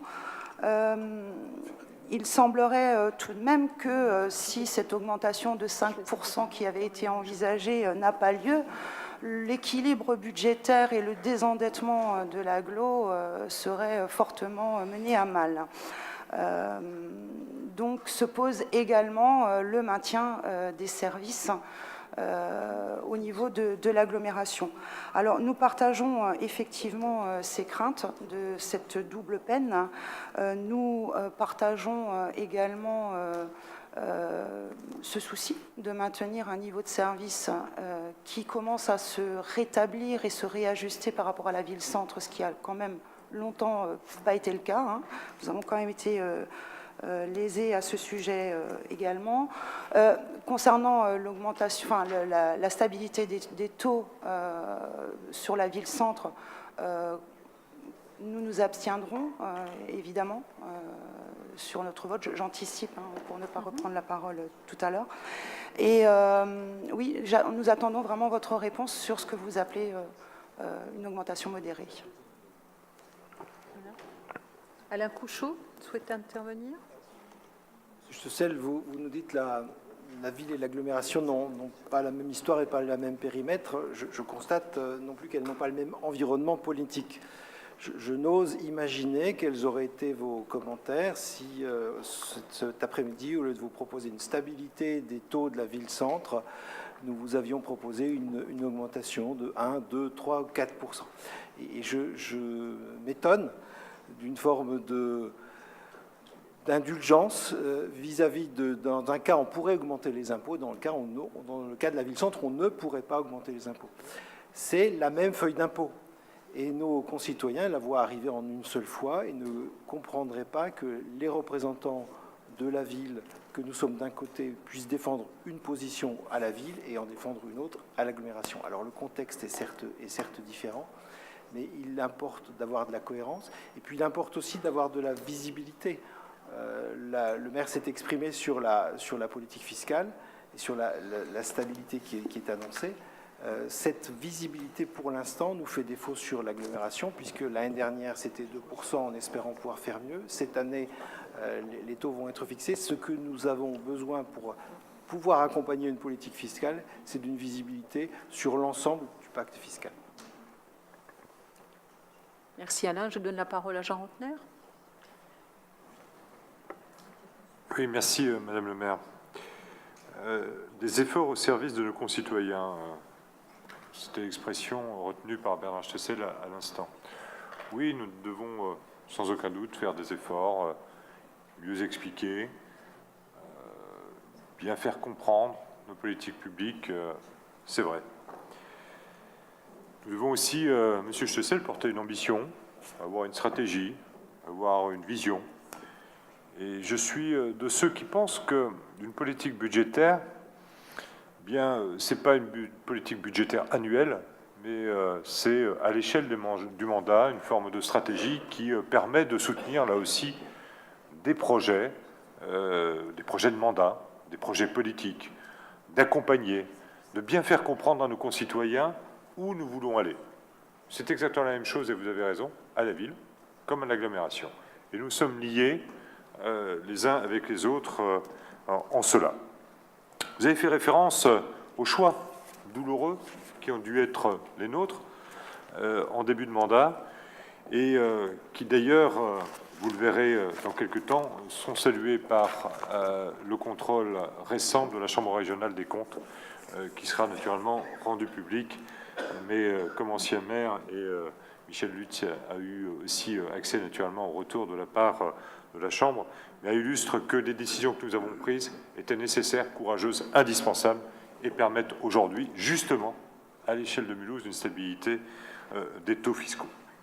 Pour autant, je crois qu'il s'agit de faire le procès de personne, de quiconque ou d'aucune structure, mais simplement aujourd'hui, dans le rôle qui est le nôtre ici à la ville, bien de pouvoir en débattre, c'est ce que nous faisons, de pouvoir peut-être dresser des perspectives les uns avec les autres et aussi dans le dialogue qui nous unit avec les responsables de l'agglomération, on veut dire, voilà, cheminons ensemble jusqu'à la fin de ce mandat, il faut que nous donnions les éléments aussi de progrès. Vous avez parlé de services, je suis d'accord. Vous avez parlé du périscolaire et de la petite enfance, je suis d'accord. Je pense qu'il serait bien aussi, à un moment donné, que nous puissions avoir des objectifs communs à partager avec l'agglomération, d'ailleurs, en termes de taux d'équipement, où nous sommes peut-être moins bien servis jusqu'à ce jour, et qu'il y a une attente de la part de nos concitoyens mulhousiens que nous leur apportions des réponses. Regardez en termes de transport, inversement, c'est parfois la périphérie qui nécessite aussi qu'on apporte une attention tout à fait singulière. Nos amis de Porte-de-France qui viennent de nous rejoindre ont peut-être aussi des demandes particulières et spécifiques. Et je pense qu'un budget, une stratégie budgétaire, doit s'intégrer parfaitement dans cette volonté de dresser des perspectives. C'est peut-être ça, aujourd'hui, qui doit habiter les débats de l'intercommunalité, qui doit nous projeter dans cet avenir-là, au-delà d'un débat qui n'a pas la volonté d'être un débat d'opposition ou un débat qui stigmatise les décisions prises par les uns ou par les autres. C'est pas ça. C'est de dire, attention, il y a un sujet, il y a des sujets. Vous avez été, je crois, aussi un de ceux qui, à un moment donné, comme d'autres, comme moi particulièrement, mais milite peut-être toujours encore, pour un pacte fiscal. Moi, je suis de ceux qui pensent qu'une réflexion commune à l'échelle de l'intercommunalité en termes de fiscalité, avec les attributions de compensation, avec la fiscalité ménage, avec la fiscalité entreprise, avec la taxe d'enlèvement des ordures ménagères, eh bien tout cela devrait faire partie d'une réflexion complètement consolidée, concertée, qui permette de savoir où on va et de ne pas, année après année, hésiter, 2,5, 3, 5, 0 l'année prochaine, 1,5, non. On a une cinétique fiscale que l'on connaît et, à moins de gros événements, grandes décisions gouvernementales et nationales, on sait à peu près jusqu'à la fin du mandat où nous irons. Donc c'est ça aussi qu'il faut avoir, je crois, en termes de maturité, la simplicité d'essayer d'amener comme débat au sein de l'intercommunalité. Et je crois que si nous partageons peut-être cette vision au-delà de nos différences, au-delà de nos choix aujourd'hui, c'est peut-être lundi, avec nos collègues, et là aussi les échanges entre les uns et les autres ont lieu, eh bien, c'est de dire attention, effectivement, il y a une pression fiscale, il ne faut pas qu'elle s'adresse toujours aux mêmes. Parce que là aussi, avec la disparition de la taxe d'habitation, avec l'augmentation éventuelle d'un certain nombre de frais de service, avec tout cela, on a aussi peut-être tendance à charger la mule pour toujours le même type de population. Nous sommes une ville-centre. On est clair aussi sur la réalité des villes-centres partout en France, avec parfois une fuite vers la périphérie. Ça a été suffisamment discuté dans cette enceinte pour savoir que ça existe, avec les charges de centralité qui sont les nôtres. Tout cela, pour moi, ça fait partie d'un pacte fiscal sur lequel il faut être aussi, à Mulhouse, bien sur nos bases, sur non pas la défense, mais l'ambition que nous portons en termes de perspective pour cette ville, pour ses habitants et pour leur bien-être.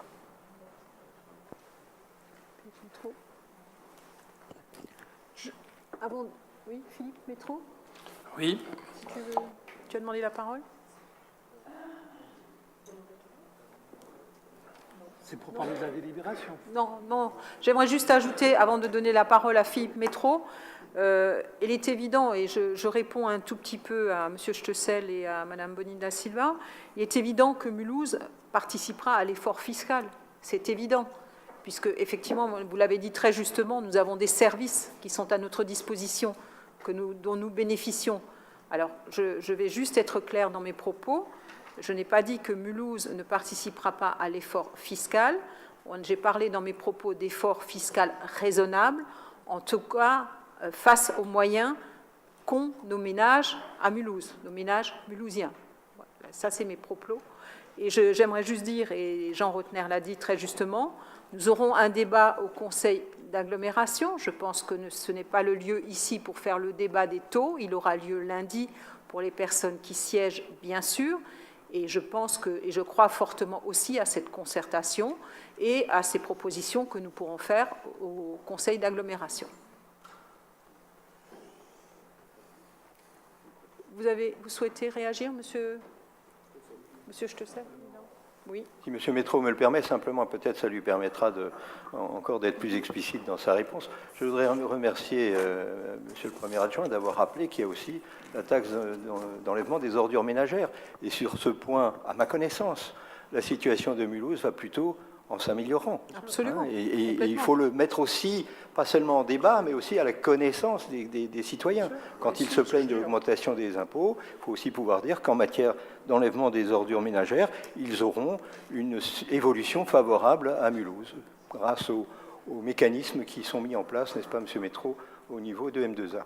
Tout à fait. Je vais demander à Lara Millon peut-être d'apporter précision, effectivement, puisque elle connaît bien. Oui, tout à fait.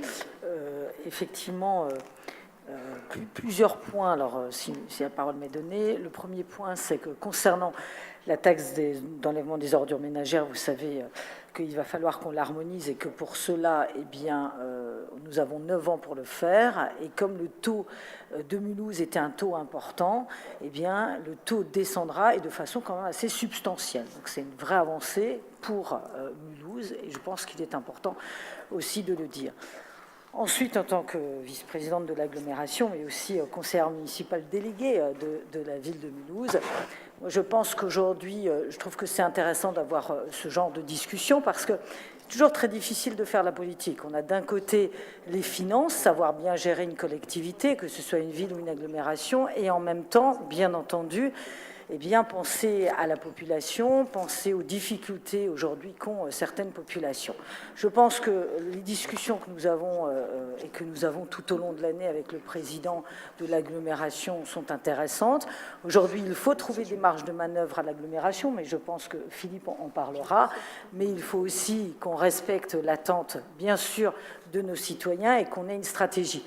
Mais la stratégie, Jean Rotler le sait très bien, la stratégie, on peut aussi l'avoir quand on a des moyens financiers. Et je pense qu'ensemble, quand on n'a pas de moyens financiers, on a une stratégie, mais elle est un peu plus limitée, n'est-ce pas? Donc, mais évidemment, le tout ensemble, c'est. Je pense vraiment qu'on est plutôt, mais Madame le maire le disait la dernière fois, nos destins sont liés. Le destin de l'agglomération et de la ville de Mulhouse, et nos destins sont liés. Donc il faut qu'on avance ensemble. Je pense que ça mérite, bien sûr, et heureusement qu'il y ait des discussions, et c'est le cas, il y a des discussions entre le président et le maire de Mulhouse, mais nos destins sont liés et ensemble nous devons cheminer et avancer. Merci Lara. Je donne la parole à Philippe Métro pour nous présenter la délibération. Madame le maire, donc je vais essayer, moi, de parler chiffres, en étant bien entendu en total accord avec tous les propos qui ont été tenus, puis peut-être en profiter pour rappeler quelques chiffres, même si on va me dire que je répète des choses qui ont été déjà dites, mais comme d'aucuns se sont également répétés, je me permettrai de le répéter. En effet, je veux dire que dans cette délibération, nous respectons notre programme électoral. Alors, M. Stessel a rappelé qu'en début de période, nous avions augmenté les impôts. Mais nous avons augmenté les impôts parce que, je le rappelle, après les élections municipales de 2014, il y a eu un plan extrêmement drastique de résorption du déficit de l'État auquel nous n'étions pas attendus avant les élections municipales. Et je rappelle ce que ça représente pour le budget de la ville de Mulhouse. Depuis 2014, en cumulé, nous avons perdu 28 millions de dotation globale de fonctionnement. 28 millions. Un point de fiscalité, c'est environ 500 000 euros. Donc 28 millions, ça représente 56 points de fiscalité. Donc vous pouvez voir que les efforts, et c'est ce qu'a dit tout à l'heure Madame le maire et Monsieur le Premier adjoint, que montre bien la Cour des comptes, c'est que nos efforts, ils n'ont pas été faits sur le dos de la population. Ils n'ont pas été faits en termes de fiscalité, ni en termes de perte de services, mais ils ont véritablement été faits en termes de gestion financière particulièrement performante. Et j'en profite pour rendre hommage au service des finances, dirigé par Régis Oxenbein, qui fait un travail en particulier sur nos budgets, que ce soit le budget de la ville ou le budget de l'agglomération, extrêmement performant, extrêmement compétent et extrêmement professionnel. Donc, 28 millions. Notre budget 2018 par rapport à 2014, c'est moins 8 millions. Donc, les 28 millions, c'était du cumulé. C'est 8 millions de moins. 8 millions, c'est 16 points de fiscalité. Et un dernier élément par rapport à tous les propos qui ont été tenus, je rappelle que nous sommes dans la loi de finances 2018 et que dans la loi de finances 2018, eh bien, il y a une contractualisation avec l'État. Cette contractualisation nous limite, si on ne veut pas avoir une sanction, à 1,2% d'augmentation de nos dépenses. Je précise que nous avons un courrier de l'État qui dit à l'agglomération, et ça me paraît important, que grâce à la bonne gestion des finances, entre 2014 et 2016, eh bien, M2A pourrait bénéficier, je dis bien pourrait, parce que ce n'est pas définitif, pourrait bénéficier d'une majoration de 0,15, c'est-à-dire passer à 1,35. Ça me paraît très important pour montrer l'importance que peuvent avoir les finances, l'importance que peut avoir la gestion de la fiscalité. Et il y a un dernier élément, et là aussi je vais me répéter, la fiscalité, ça n'est pas une spoliation de pouvoir d'achat, c'est un pouvoir d'achat collectif. On a parlé du périscolaire, on peut parler de tout un tas de choses, c'est du pouvoir d'achat qui est distribué collectivement en termes de solidarité à une population qui n'a pas les moyens en termes de pouvoir d'achat individuel de ce pays. Et pour en revenir donc à la délibération directement, eh bien, les taux que nous vous proposons, vous l'avez compris, c'est une stabilité, conformément à notre programme électoral, conformément au débat d'orientation budgétaire et conformément au budget que nous avons voté en décembre 2017. Voilà, chers collègues, Madame le maire, les propos que je voulais tenir. Merci Philippe. Y a-t-il des interventions? Des questions? Non? Eh bien, nous allons le passer au vote. Qui est-ce qui est contre? Qui est-ce qui s'abstient? Bien, levez les mains. Voilà, pour qu'on puisse noter. Marie? Tout va bien? OK. Qui est-ce qui est pour?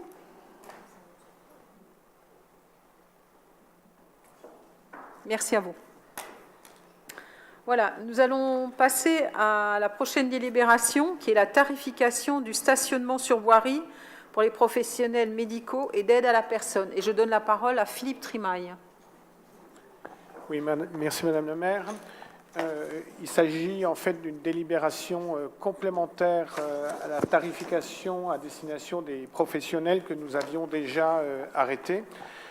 L'offre tarifaire à destination des professionnels comporte la possibilité pour les professions de la santé et de l'aide à la personne de disposer d'un abonnement annuel permettant de stationner ponctuellement au centre-ville pour une durée maximum de 1h30, attestée par l'usage d'un disque de stationnement, pour un coût de 150 €.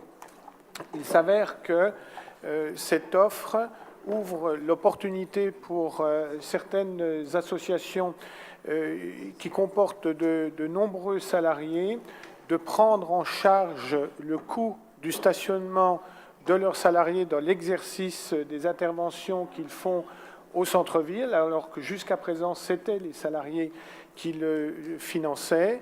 Mais au vu du nombre, certaines associations ont pris contact avec nous pour voir s'il était possible que nous les aidions à faire cet effort, ce qui a conduit à la proposition qui vous est faite aujourd'hui de créer un deuxième tarif moindre pour l'abonnement annuel de stationnement au centre-ville pour ces professionnels donc de la santé et de l'aide à la personne au-delà du 20e véhicule. Donc une association qui prendrait 30 abonnements payerait les 20 premiers abonnements à 150 € unité et à partir du 21e jusqu'au 30e, 120 €. On pense que c'est vu, en tout cas avec les associations, un effort qui serait un levier leur permettant d'aller au bout de ce qui sera une véritable amélioration pour leurs salariés, à savoir cette prise en charge du coût du stationnement professionnel par ces associations. Je précise qu'il y a certaines associations, certes peu nombreuses, et d'ailleurs vous voyez tout de suite de quelles associations il peut s'agir, qui vont être amenées à prendre plus de 100 abonnements. Voilà. Merci Philippe. Des remarques? Je ne vois pas tout le monde. Des précisions? Non? Ben, nous allons passer cette délibération au vote. Qui est-ce qui est contre? Qui est-ce qui s'abstient? Qui est-ce qui est pour? Merci à toutes et à tous. Nous passons donc à la prochaine délibération, qui sont les subventions 2018 aux associations intervenant dans le domaine de la santé. Et je donne la parole à Henri Metzger.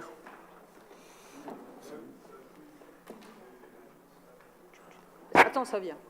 Voilà. Travaillons ensemble. Oui, Madame le maire, chers collègues, il s'agit des subventions pour les associations qui œuvrent dans le domaine de la santé. Rien de nouveau de ce côté-là, mais ça me permet de vous donner quelques informations sur ce qui se passe dans la participation à la santé. Vous avez présidé avec le directeur de l'ARS lundi dernier le comité de pilotage du contrat local de santé qui va de 2015 à 2020. Et nous avons pu remarquer que 85% des fiches actions qui avaient été proposées sont d'ores et déjà en cours de réalisation, ce qui est un travail considérable dans tous les domaines de la santé. En particulier, au niveau de l'accès aux soins, nous pourrons voir en début avril l'ouverture de la maison de santé pluridisciplinaire, pluriprofessionnelle de Bourtefillers qui va ouvrir avec ses professionnels. C'est un travail de longue haleine qui a été réalisé et on peut se féliciter parce que j'espère aussi que la réalisation de cette maison de santé permettra aussi à d'autres professionnels de santé dans d'autres quartiers de Mulhouse une réflexion pour un mode adapté, les MSP ou les groupes ou d'autres formes d'associations qui permettraient de répondre un petit peu à la demande de nouveaux professionnels de santé à Mulhouse. Par ailleurs, pour le projet dont nous avons déjà parlé ici, de sport sur ordonnance qui s'appelle à Mulhouse Réactif, c'est-à-dire le projet qui permettra à des personnes atteintes d'affections chroniques, en particulier le diabète. Je vous rappelle qu'une personne sur 5 à Mulhouse touche l'affection longue durée pour le diabète, ce qui est considérable.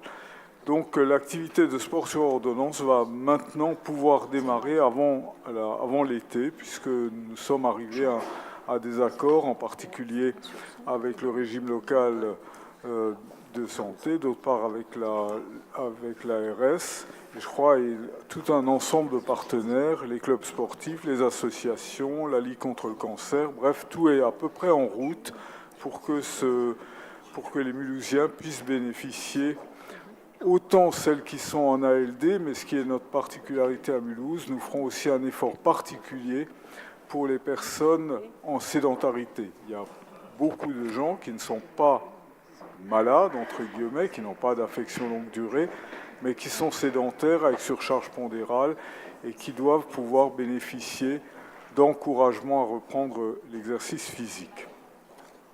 Un autre projet qui est en cours, qui s'appelle Stop Blues, c'est une convention que nous voterons aujourd'hui avec l'INSERM, l'Institut de la recherche médicale, qui nous permettra de promouvoir une application pour téléphone portable dans la prévention du suicide des adultes. En effet, le suicide de la même manière que le suicide des adolescents, le suicide des adultes connaît des chiffres préoccupants. Et cette application permettra aux gens, d'une part, d'évaluer dans quelle situation psychique ils sont, et surtout, s'ils se sentent démunis ou s'ils se sentent en souffrance, elle offrira un certain nombre d'adresses, de téléphones et de lieux où les personnes pourront se rendre, prendre contact pour avoir un rendez-vous, mais aussi, éventuellement, pouvoir commencer un traitement. Dernier sujet, pour ne pas être trop long, sur la parentalité. Cette semaine, c'est la semaine d'information sur la santé mentale en Alsace, dans le département, et qui est consacrée à la parentalité. Et j'aimerais souligner les actions que mène la ville de Mulhouse. D'une part, la commission santé de l'enfant qui se réunit tous les 2 mois et qui traite de l'ensemble des problématiques très diverses qui peuvent toucher la santé de l'enfant. Ça va de l'addiction aux écrans, aux problèmes d'hygiène bucco-dentaire, à des problèmes d'orthophonie, etc. Et l'autre action que j'aimerais mettre en avant, c'est celle de la pause des parents, qui permet dans 8 quartiers de Mulhouse des rencontres régulières entre notre puéricultrice relais et des jeunes parents pour discuter et comprendre comment améliorer leur prise en charge de leurs enfants. Voilà, Madame le maire, quelques éléments de la santé. Merci pour cette présentation, Henri. Je donne la parole à Jean Rotner. Oui, j'aimerais, chers collègues, si vous le permettez, remercier en notre nom tous également Henri, parce qu'il a beaucoup parlé de la maison médicale de Bortuelaire, et je peux témoigner de son implication dans ce dossier, parce que s'il n'y a pas un élu à côté des médecins et des professions paramédicales qui animent un tel lieu, il y a parfois beaucoup de difficultés pour qu'il se réalise. Donc j'aimerais vraiment le remercier parce que c'est une application qui vient de loin pour un beau projet. Et j'espère, cher Henri, qu'il y en aura encore de nombreux autres à Mulhouse. Merci. Merci. D'autres interventions? Des questions? Non? Nous allons passer cette délibération au vote. Qui est-ce qui est contre? Qui est-ce qui s'abstient? Merci à vous. Nous allons passer à la délibération concernant le contrat de ville. Il s'agit de la programmation politique de la ville 2018, de la 2e phase, et je donne la parole à Madame Fatima Yen. Merci, Madame le maire.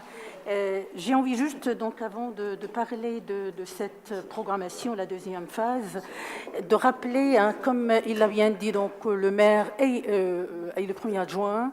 Donc demain, il va y avoir la visite du Premier ministre, donc à Mulhouse, comme quoi que cette politique publique est une politique importante, y compris pour notre ville, parce que comme vous le savez, donc 47% des habitants sont concernés par cette politique publique. C'est une politique qui sert à réduire les inégalités territoriales, mais aussi entre les habitants. C'est une politique dans laquelle la ville est investie. C'est vrai que c'est une politique aussi partenariale. C'est une politique qu'on doit vraiment mener avec l'intercommunalité, avec l'État, avec tous les autres partenaires, le département, la région, etc., dans le cadre des droits communs. C'est une politique aussi dont la géographie prioritaire a été redéfinie au cours de la réforme de 1914 par la loi Lamy, c'est-à-dire la géographie que nous avons aujourd'hui, c'est une géographie nouvelle. Par rapport, je tiens juste à préciser que beaucoup croient par exemple que Bourswiller est un quartier prioritaire, est un quartier énorme. Non, ce n'est pas Bourswiller. Le quartier de Bourswiller, c'est le plus petit quartier prioritaire et le plus grand, c'est le péricentre, 44 000 habitants dans ce quartier dans lequel nous, on essaye vraiment de mener cette politique d'une manière vraiment équitable. Ben voilà, donc je disais aussi que pourquoi je disais donc l'intercommunalité donc est concernée, c'est parce que aussi la loi Lamy donc a axé quelques compétences qui sont essentielles, donc la rénovation urbaine, l'emploi et la formation et l'insertion, l'habitat et puis la prévention de la délinquance, etc. Donc, et aussi la participation participation des citoyens. Et dans le cadre de la participation des citoyens, la ville de Mulhouse a décidé de créer donc une nouvelle manière de concerter des personnes qui ne seront pas forcément des personnes qui participent facilement donc, à la mise en place du contrat de ville. Et par cela, donc, on a mis en place le conseil citoyen. Et la manière dont on l'a mis en place, c'était inédit d'ailleurs. On est invité un peu partout en France parce que la manière dont on a choisi les personnes qui forment ce conseil citoyen, ils ont été choisis d'une manière aléatoire. Et puis après, il y avait une action de porte-à-porte pour les convaincre, pour qu'enfin on forme ces conseillers citoyens qui aujourd'hui, je peux dire, qu'ils fonctionnent. Et d'ailleurs, ils fonctionnent bien. Et on les a formés, on les a aidés. Certes, c'est un public un peu particulier parce que donc n'a jamais été dans ce qu'on appelle la concertation volontaire, mais à travers donc la formation et l'aide qu'on a pu porter donc à ces conseillers citoyens, on a maintenant des personnes qui peuvent participer, qui peuvent être concertées et qui peuvent accompagner la mise en place de ce contrat de vie. Et par rapport à la deuxième phase d'aujourd'hui, je peux vous annoncer d'emblée que le conseil citoyen a dit son avis sur toutes ces actions qu'on vous propose aujourd'hui pour le vote. C'est-à-dire que ces actions ont été concertées, validées par le conseil citoyen, pas tout le conseil citoyen, c'est-à-dire chaque action par rapport à un territoire a été donc concertée par le conseil citoyen de ce territoire. Ben voilà, donc c'est des actions dans l'animation jeunesse et sport, la culture, l'intégration, l'emploi, la santé, et voilà, vous avez la délibération et la vie sociale, et une action qui concerne l'équipement, et c'est en faveur de l'élan sportif. Maintenant, si vous avez des questions, je suis à votre écoute. Y a-t-il des questions? Pas de demande de parole? On va voter cette délibération. Qui est-ce qui est contre? Qui est-ce qui s'abstient? Merci à vous. Alors, avant de cheminer, j'avais promis à Madame Boni da Silva une réponse concernant la structure base, donc je vais vous la donner. Donc, comme je vous l'avais dit la dernière fois, nous avons demandé à cette association de venir à notre rencontre. Donc, mon directeur de cabinet, effectivement, a rencontré les responsables autour de nos services, bien sûr. Donc, cette association, dont la vocation est d'être une plateforme de services, trouve une justification dans son ancrage, bien sûr, dans le quartier de Bourse-Filaire. C'est indiscutable. Elle propose un accueil assez diversifié dans de nombreux domaines et s'organise pour orienter les demandeurs vers les services publics ou structures institutionnelles susceptibles de les accompagner. Pour autant, les processus sont assez peu formalisés et certaines activités assurées par l'association semblent redondantes avec celles proposées par d'autres structures. La question du dimensionnement de l'association et de la part budgétaire dévolue aux ressources humaines est également posée à ce jour. La structure affiche une fragilité financière certaine qui appelle une vigilance particulière des financeurs, à savoir l'État, le conseil départemental, la ville. Voilà. Un accompagnement, bien sûr, par nos services leur a été proposé et donc nous sommes dans l'attente d'éléments complémentaires qui conditionneront la poursuite de notre accompagnement financier. Et donc les responsables de base seront à nouveau reçus dans les prochaines semaines, en sachant, comme dit mon mot, que voilà, on leur a demandé un certain nombre de documents, on leur a demandé des bilans à la fois pédagogiques, des bilans financiers. Et donc, quand nous serons en possession de tous ces éléments, nous verrons ce qu'il y aura lieu de faire. Voilà. Nous pouvons cheminer donc avec la prochaine délibération, qui est l'association d'aide aux personnes âgées. Il s'agit des subventions 2018. Et je donne la parole à Sylvie Griset. Merci, Madame le maire. Ces subventions sont versées à l'association LAPA. L'APA est une association créée après la Deuxième Guerre mondiale par deux personnalités mulhousiennes, l'industriel Bernard Thierry-Mig et l'assistante sociale Violette Schoen, pour se saisir de la problématique des personnes âgées pauvres. Aujourd'hui, cette association est devenue un acteur majeur dans l'accompagnement de la dépendance et la lutte contre l'isolement des personnes âgées. L'APALIB est reconnue de mission d'utilité publique. Elle est en possession d'un agrément qualité. Elle favorise le bien vieillir en proposant des activités aux personnes souhaitant mettre à profit leur temps libre, maintenant de la sorte les liens sociaux dans une logique de prévention santé. L'APALIB compte plus de 600 bénévoles qui font vivre au quotidien les animations et proposent des visites de courtoisie au domicile des personnes isolées. Il y a 151 visiteurs pour 260 bénéficiaires. Par cette subvention d'un montant de 214 700 €, la ville de Mulhouse soutient la Maison du Temps Libre et les clubs de quartier qui, grâce à leurs actions d'animation, permettent de maintenir l'autonomie des seniors, lutter contre l'isolement et encourager l'exercice de leur citoyenneté. 539 participants mulhousiens pour 95 groupes d'activités l'année 2016 dans ces structures. L'association gère également des résidences autonomie. Il y en a 4 à Mulhouse, soit 224 logements, qui proposent un cadre de vie sécurisant, adapté à l'avancée en âge et doté de services facilitant leur quotidien. Toutes ces résidences, ainsi que la Maison du Temps Libre, ont un restaurant accueillant également des personnes extérieures. Il y a eu 39 102 repas servis en 2016 dans ces restaurants. La ville soutient également l'APALIB pour son service d'aide administrative bénévole à domicile pour les personnes âgées isolées. Cette structure a été créée avec la collaboration de la Clé des aînés et le soutien de la Fondation Médéric Alzheimer. L'APAMAD est une association pour l'accompagnement et le maintien à domicile. Nous versons une subvention de 71 575 €. Elle s'adresse aux personnes âgées en perte d'autonomie et aux personnes en situation de handicap, leur proposant des services d'aide à domicile. Je rappelle que 1405 bénéficiaires mulhousiens, soit 187 579 heures d'intervention auprès de ces personnes. Il y a également des livraisons de repas. 72 076 repas ont été portés à 402 bénéficiaires mulhousiens. Il y a des accueils de jour et de l'aide aux aidants, des soins infirmiers à domicile et de la protection juridique des majeurs.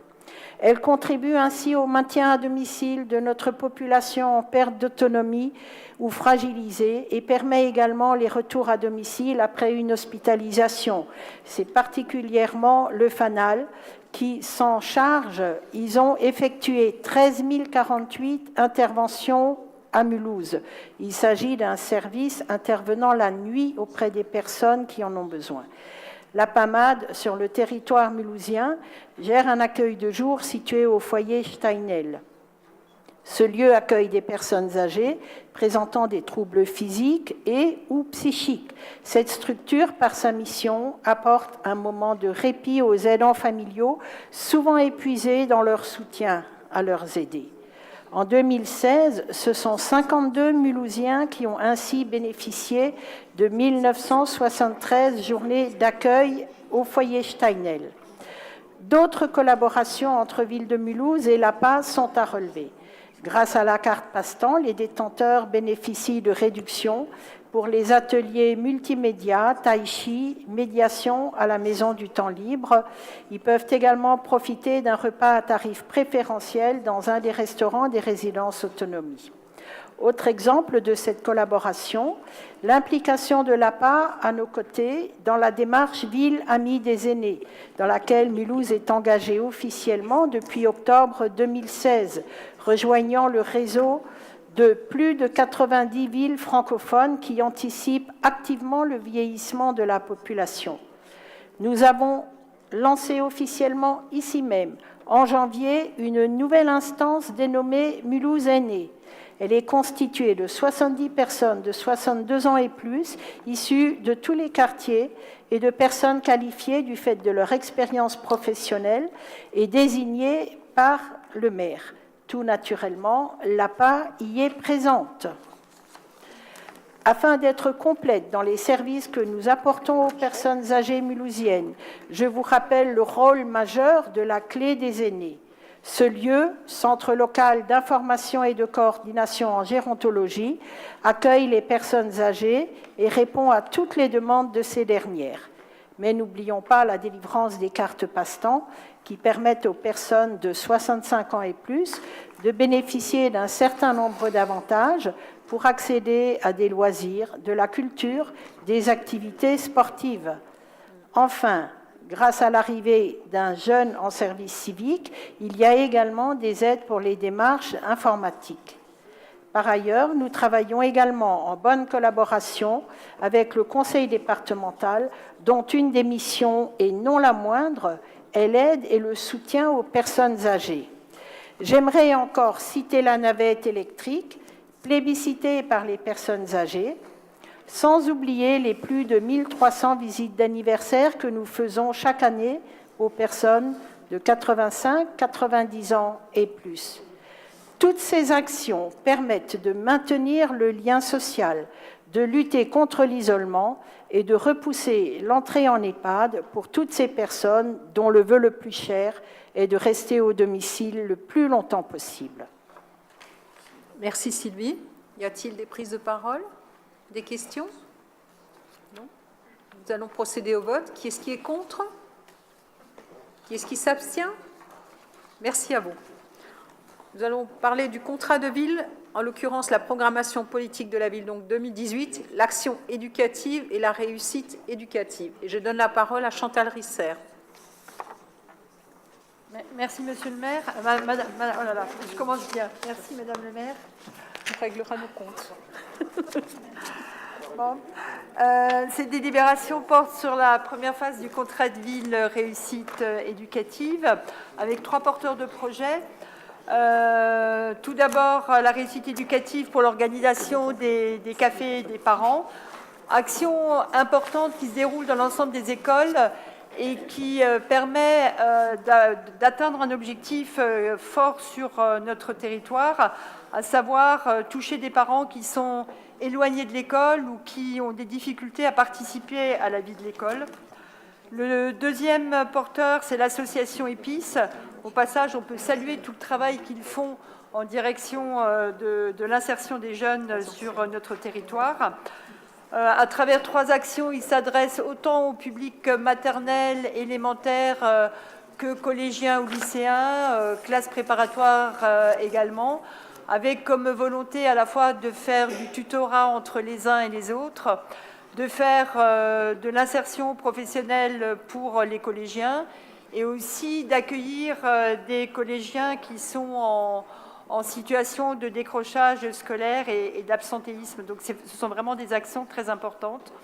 Et enfin, le troisième porteur, qui est la ville de Mulhouse elle-même, qui développe des actions autour de la citoyenneté, et notamment les classes de ville, où chaque année, 2 classes par école, 2 classes de CM1 peuvent participer pendant une semaine à une classe de ville, c'est-à-dire une classe citoyenne avec des rencontres et d'associations et de personnel ou de services. Je voudrais juste rajouter que cette phase de la programmation n'est vraiment qu'un volet infime de la politique menée par la ville et qui concourt à la réussite à la fois scolaire et éducative des enfants et des jeunes. Ces actions sont complémentaires aux dispositifs qui existent, dont je ne citerai par exemple que les coups de pouce, lecture, écriture, langage, et aussi tous les parcours individualisés, les actions collectives que nous menons dans le cadre du programme de réussite éducative qui touche plus de 5000 enfants chaque année. Très bien. Voilà, Madame le maire. Merci Chantal. Oui, Madame Bonida Silva.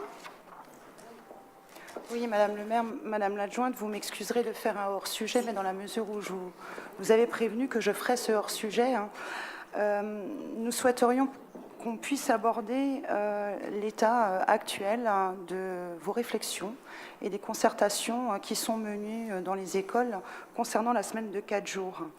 De plus en plus de communes périphériques et de l'agglomération reviennent en arrière. Bien sûr, l'heure est encore à la concertation. Néanmoins, nous tenons à souligner que nous déplorons qu'un bilan national n'ait jamais été établi à ce sujet. Nous déplorons aussi le fait que nous risquions à un moment donné de nous retrouver un petit peu seuls, peut-être sans doute à un moment donné à assumer des choix qu'il va falloir faire. Nous souhaitons que la ville de Mulhouse ne cède pas au lobby des uns et des autres et que réellement l'enfant soit placé au centre des décisions qui seront prises.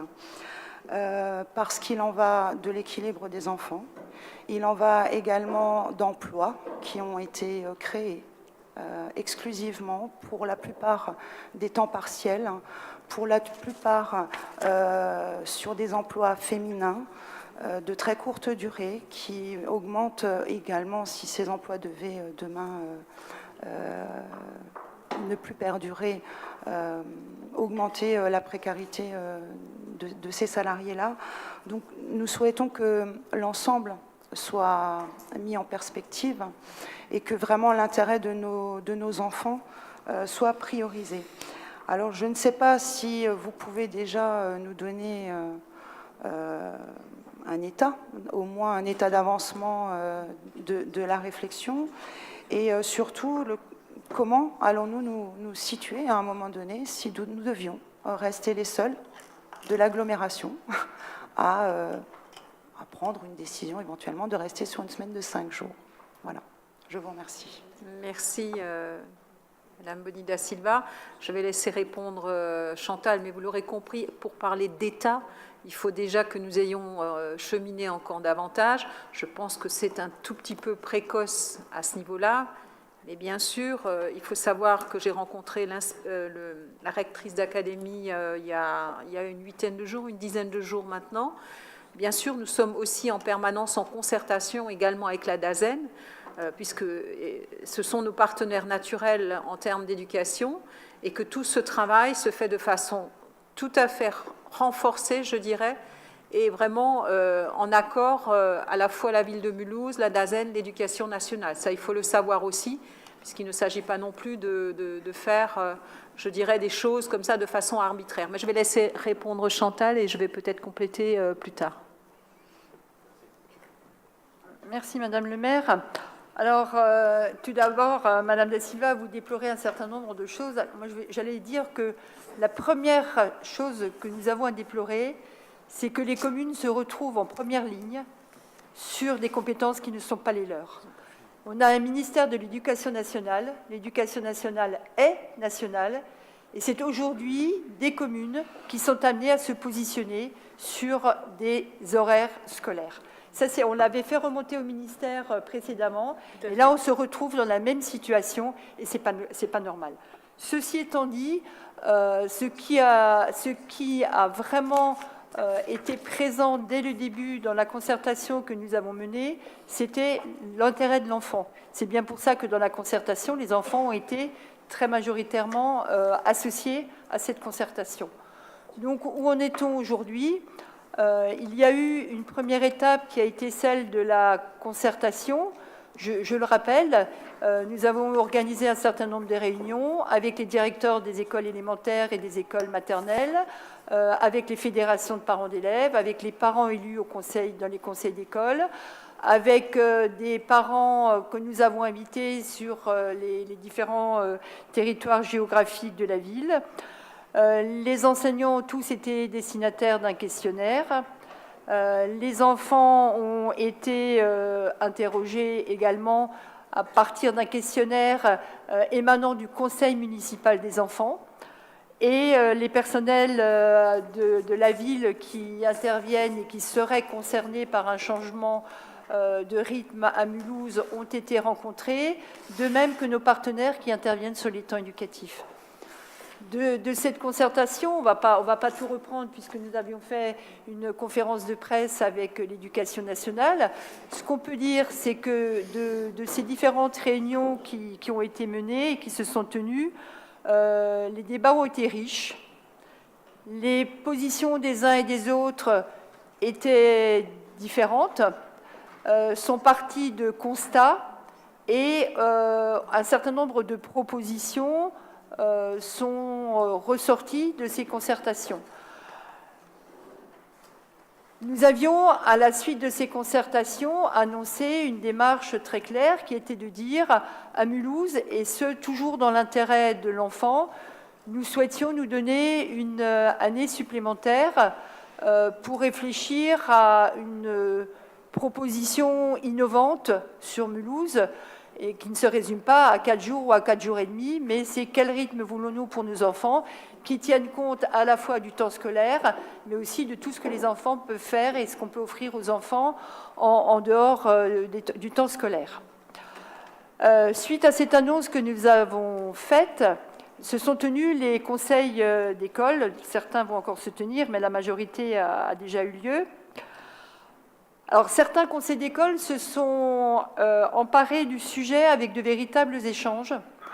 Et on remarque que dans les conseils d'école où ces véritables échanges ont eu lieu, il y a eu majoritairement, lors d'un vote, une position qui était de dire « donnons-nous encore le temps de la réflexion ». Ça, ce sont dans les conseils d'école où il y a vraiment eu un débat de fond. Mais dans beaucoup de conseils d'école, la question s'est résumée à « êtes-vous pour un retour à la semaine de 4 jours ?» Alors, comme nous l'a rappelé l'Éducation nationale encore avant-hier, les votes en conseil d'école sont sans objet. Et je rappelle ce que dit le décret Blanquer. Le décret Blanquer dit que s'il n'y a pas accord entre un souhait d'une commune et les votes en conseil d'école, c'est la situation actuelle en place qui perdure. Néanmoins, ce qui nous paraît important, et c'est ce que souhaite le maire et son équipe, c'est d'entendre ce que chacun dit. Alors aujourd'hui, il y a des parents qui n'ont peut-être pas participé à la concertation et qui se font entendre. Toujours est-il que ce sont aussi des parents.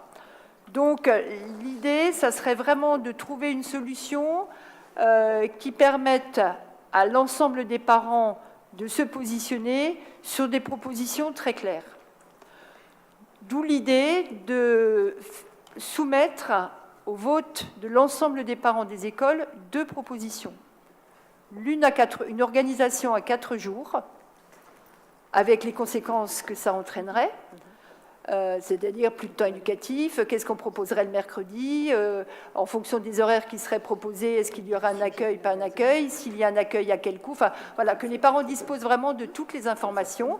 Et une deuxième proposition qui serait un autre modèle, à 4 jours et demi. L'idée, ça serait que chacun des parents, enfin chacune des familles mulhousiennes puisse, lors d'un vote, se positionner sur l'une ou l'autre des 2 organisations présentées, et qu'à partir de ce moment-là, le maire de Mulhouse puisse se dire « j'ai entendu les parents et voilà quelle est ma position ». Et ceci, ce serait fin mai, début juin, pour une mise en application à la rentrée 2018. Merci. Merci Chantal. Des questions ? J'oserais ajouter qu'il y a une inconnue que nous avons aussi jusqu'à présent, c'est que va donner le plan mercredi Blanquer, si je peux m'exprimer ainsi. Donc, je sais que Chantal a une réunion au niveau national la semaine prochaine. Mercredi prochain. Parce que je pense que ça, il faut l'intégrer également, bien sûr, dans nos réflexions. Donc, pour l'instant, quand vous avez parlé, Madame Boni da Silva, d'État, pour l'instant, on est encore un tout petit peu en amont, puisque nous ne savons pas très bien comment le ministre nous demandera d'organiser ces mercredis, la latitude que nous aurons, les financements que nous aurons, tout ça, ça reste pour l'instant une inconnue. Mais effectivement, ça devrait s'affiner dans les 10 jours qui viennent. Voilà. Prise de parole, des questions ? Oui, Madame Schweitzer ? On digresse un peu, je me permets de le faire également, toujours sur le thème pourtant de la réussite éducative. Et je voudrais vous interroger, Madame le maire, sur votre position quant à l'explosion des chiffres des entrées en collège. Et vous savez que la question de la carte scolaire est une question extrêmement importante actuellement. Je pense que la position de Mulhouse est évidemment déterminante dans les prises de décision qui arrivent. On a différentes options, vous le savez. Est-ce que vous avez retenu et est-ce que vous défendez à ce jour l'option de la construction d'un nouveau collège à Mulhouse ? Alors, je rappelle quand même que la compétence des collèges dévolue quand même au département et pas à la ville. Donc, la ville n'est que partenaire dans la négociation. Alors, c'est vrai que nous avons eu des rencontres avec les responsables départementaux sur la carte scolaire telle qu'elle a dû être définie, puisque, effectivement, il y avait on a revisité cette carte scolaire. Donc, effectivement, les négociations à ce niveau-là ont abouti. Quant à la décision de la démolition ou pas, je vais peut-être donner la parole à Alain Couchot, qui est conseiller départemental et qui a assisté à un certain nombre de réunions. Mais il est évident qu'on est là en écho par rapport à la décision que prendra le département. Il ne me revient pas à moi, en tant que maire de Mulhouse, alors en tant que partenaire, oui, de donner un avis, mais en tout cas de ne pas me positionner là-dessus, puisque ce n'est pas de ma compétence. Mais je vais peut-être laisser Alain Couchot s'exprimer, puisqu'effectivement, il est à la fois conseiller départemental sur la question, et en même temps, en sa qualité d'adjoint au maire de Mulhouse, il aura des éléments à vous apporter. Merci, Madame le maire. En effet, le conseil départemental, vous le savez, a mis en place un plan extrêmement ambitieux en faveur des collèges, puisque sur les prochaines années, c'est 150. Je ne suis pas ouvert. Le conseil départemental a mis en place un plan extrêmement ambitieux sur les collèges, puisque sur les prochaines années, c'est 150 millions d'euros qui seront investis. Et au sein de ce plan départemental, la ville de Mulhouse est prioritaire. Tout d'abord par la rénovation de ces collèges, notamment le collège Kennedy, qui est le premier dans la liste, qui sera suivi des collèges Villon et des collèges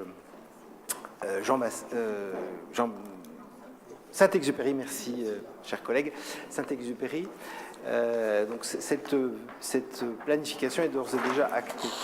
Il n'en reste pas moins, vous avez raison, que si on se projette à moyen terme, l'équation de la population des collèges mulhousiens n'a pas de solution au périmètre constant. Donc à périmètre constant, la question, la carte scolaire telle qu'elle est définie actuellement et qui sera révisée en continu aura à un moment donné ses limites, et la question d'un collège supplémentaire à Mulhouse devra se poser. Oui, Lara ?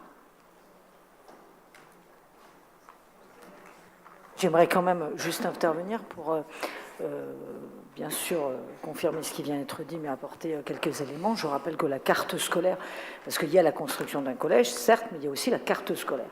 Et la carte scolaire n'est pas de la compétence du conseil départemental, c'est de la compétence du rectorat. Bien entendu, nous sommes autour de la table pour en parler et pour essayer de faire évoluer sûrement le rectorat. Ceci étant, ce qu'il faut savoir, c'est qu'aujourd'hui, le rectorat nous dit la chose suivante, nous dit qu'à Mulhouse, il y aura effectivement une évolution des effectifs, mais que dans la périphérie, il pourrait y avoir largement des diminutions, voire des places.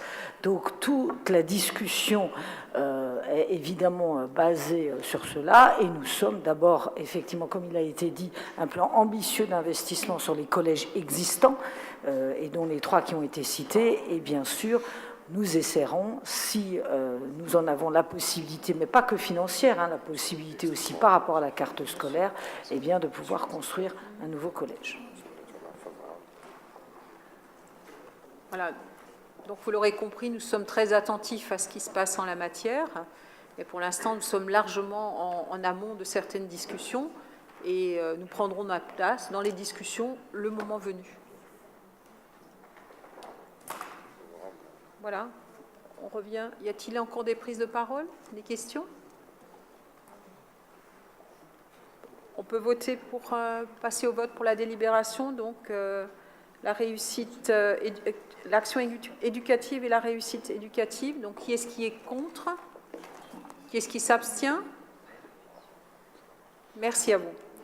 Nous allons passer à la délibération suivante, que sont donc les attributions de subventions de fonctionnement 2018 aux associations culturelles. Et je donne la parole à Michel Samuel-Weiss. Oui, c'est bon. Merci, Madame le maire. C'est une délibération qui reprend uniquement quelques acomptes. L'ensemble des subventions culturelles seront votées après la commission culture du mois d'avril, donc lors du conseil municipal du mois de mai. Deux petits points de précision. Le Fox Camp, c'est l'un des deux volets du cluster de cultures urbaines.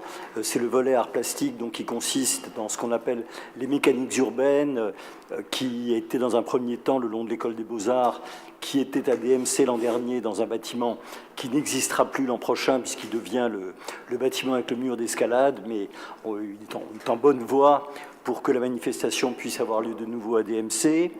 L'autre volet du cluster, qui est le volet musical, lui, par contre, nous avons quelques petits retards dans les travaux, puisqu'il y a de la mérule dans les poutres, et donc l'ouverture est décalée à la rentrée, c'est-à-dire au mois de septembre. L'agrandisseur, c'est la manifestation, la biennale de la photographie, qui devient aujourd'hui un des éléments forts de la vie culturelle mulhousienne, et donc qui aura lieu cette année, qui est organisée notamment par Annie Mélé, qui enseigne à l'école d'art. Je profite aussi de cette délibération quand même pour vous dire quelques mots sur le nouveau conservatoire Huguette Dreyfus, qui a donc ouvert il y a quelques jours, qui a été animé par la présence de l'équipe de José Dayan de France 3, qui a tourné un épisode du Capitaine Marlowe. Donc ça a été une belle attraction pour l'ensemble des élèves et des parents. Nous allons organiser prochainement une visite pour l'ensemble du conseil municipal.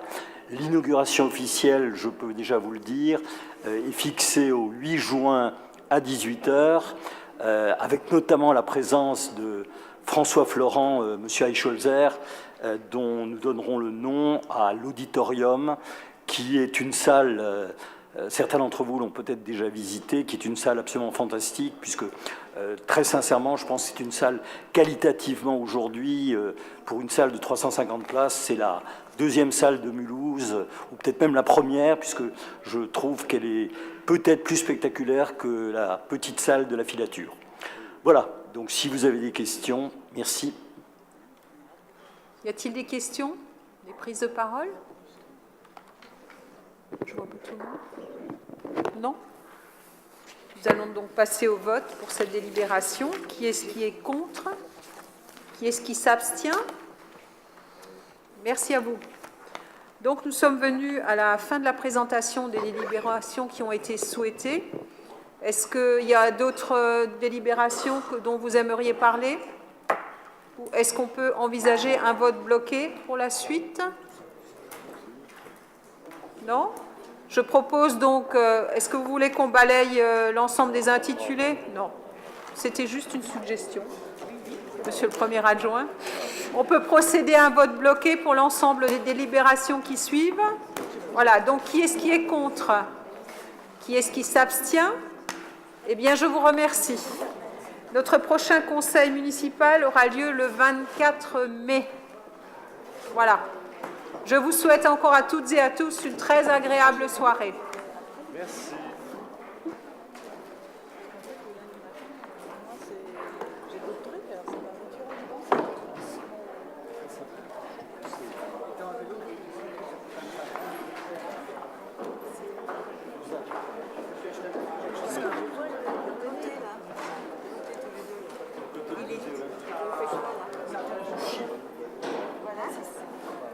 Merci d'avoir voté, tu es le premier bulletin.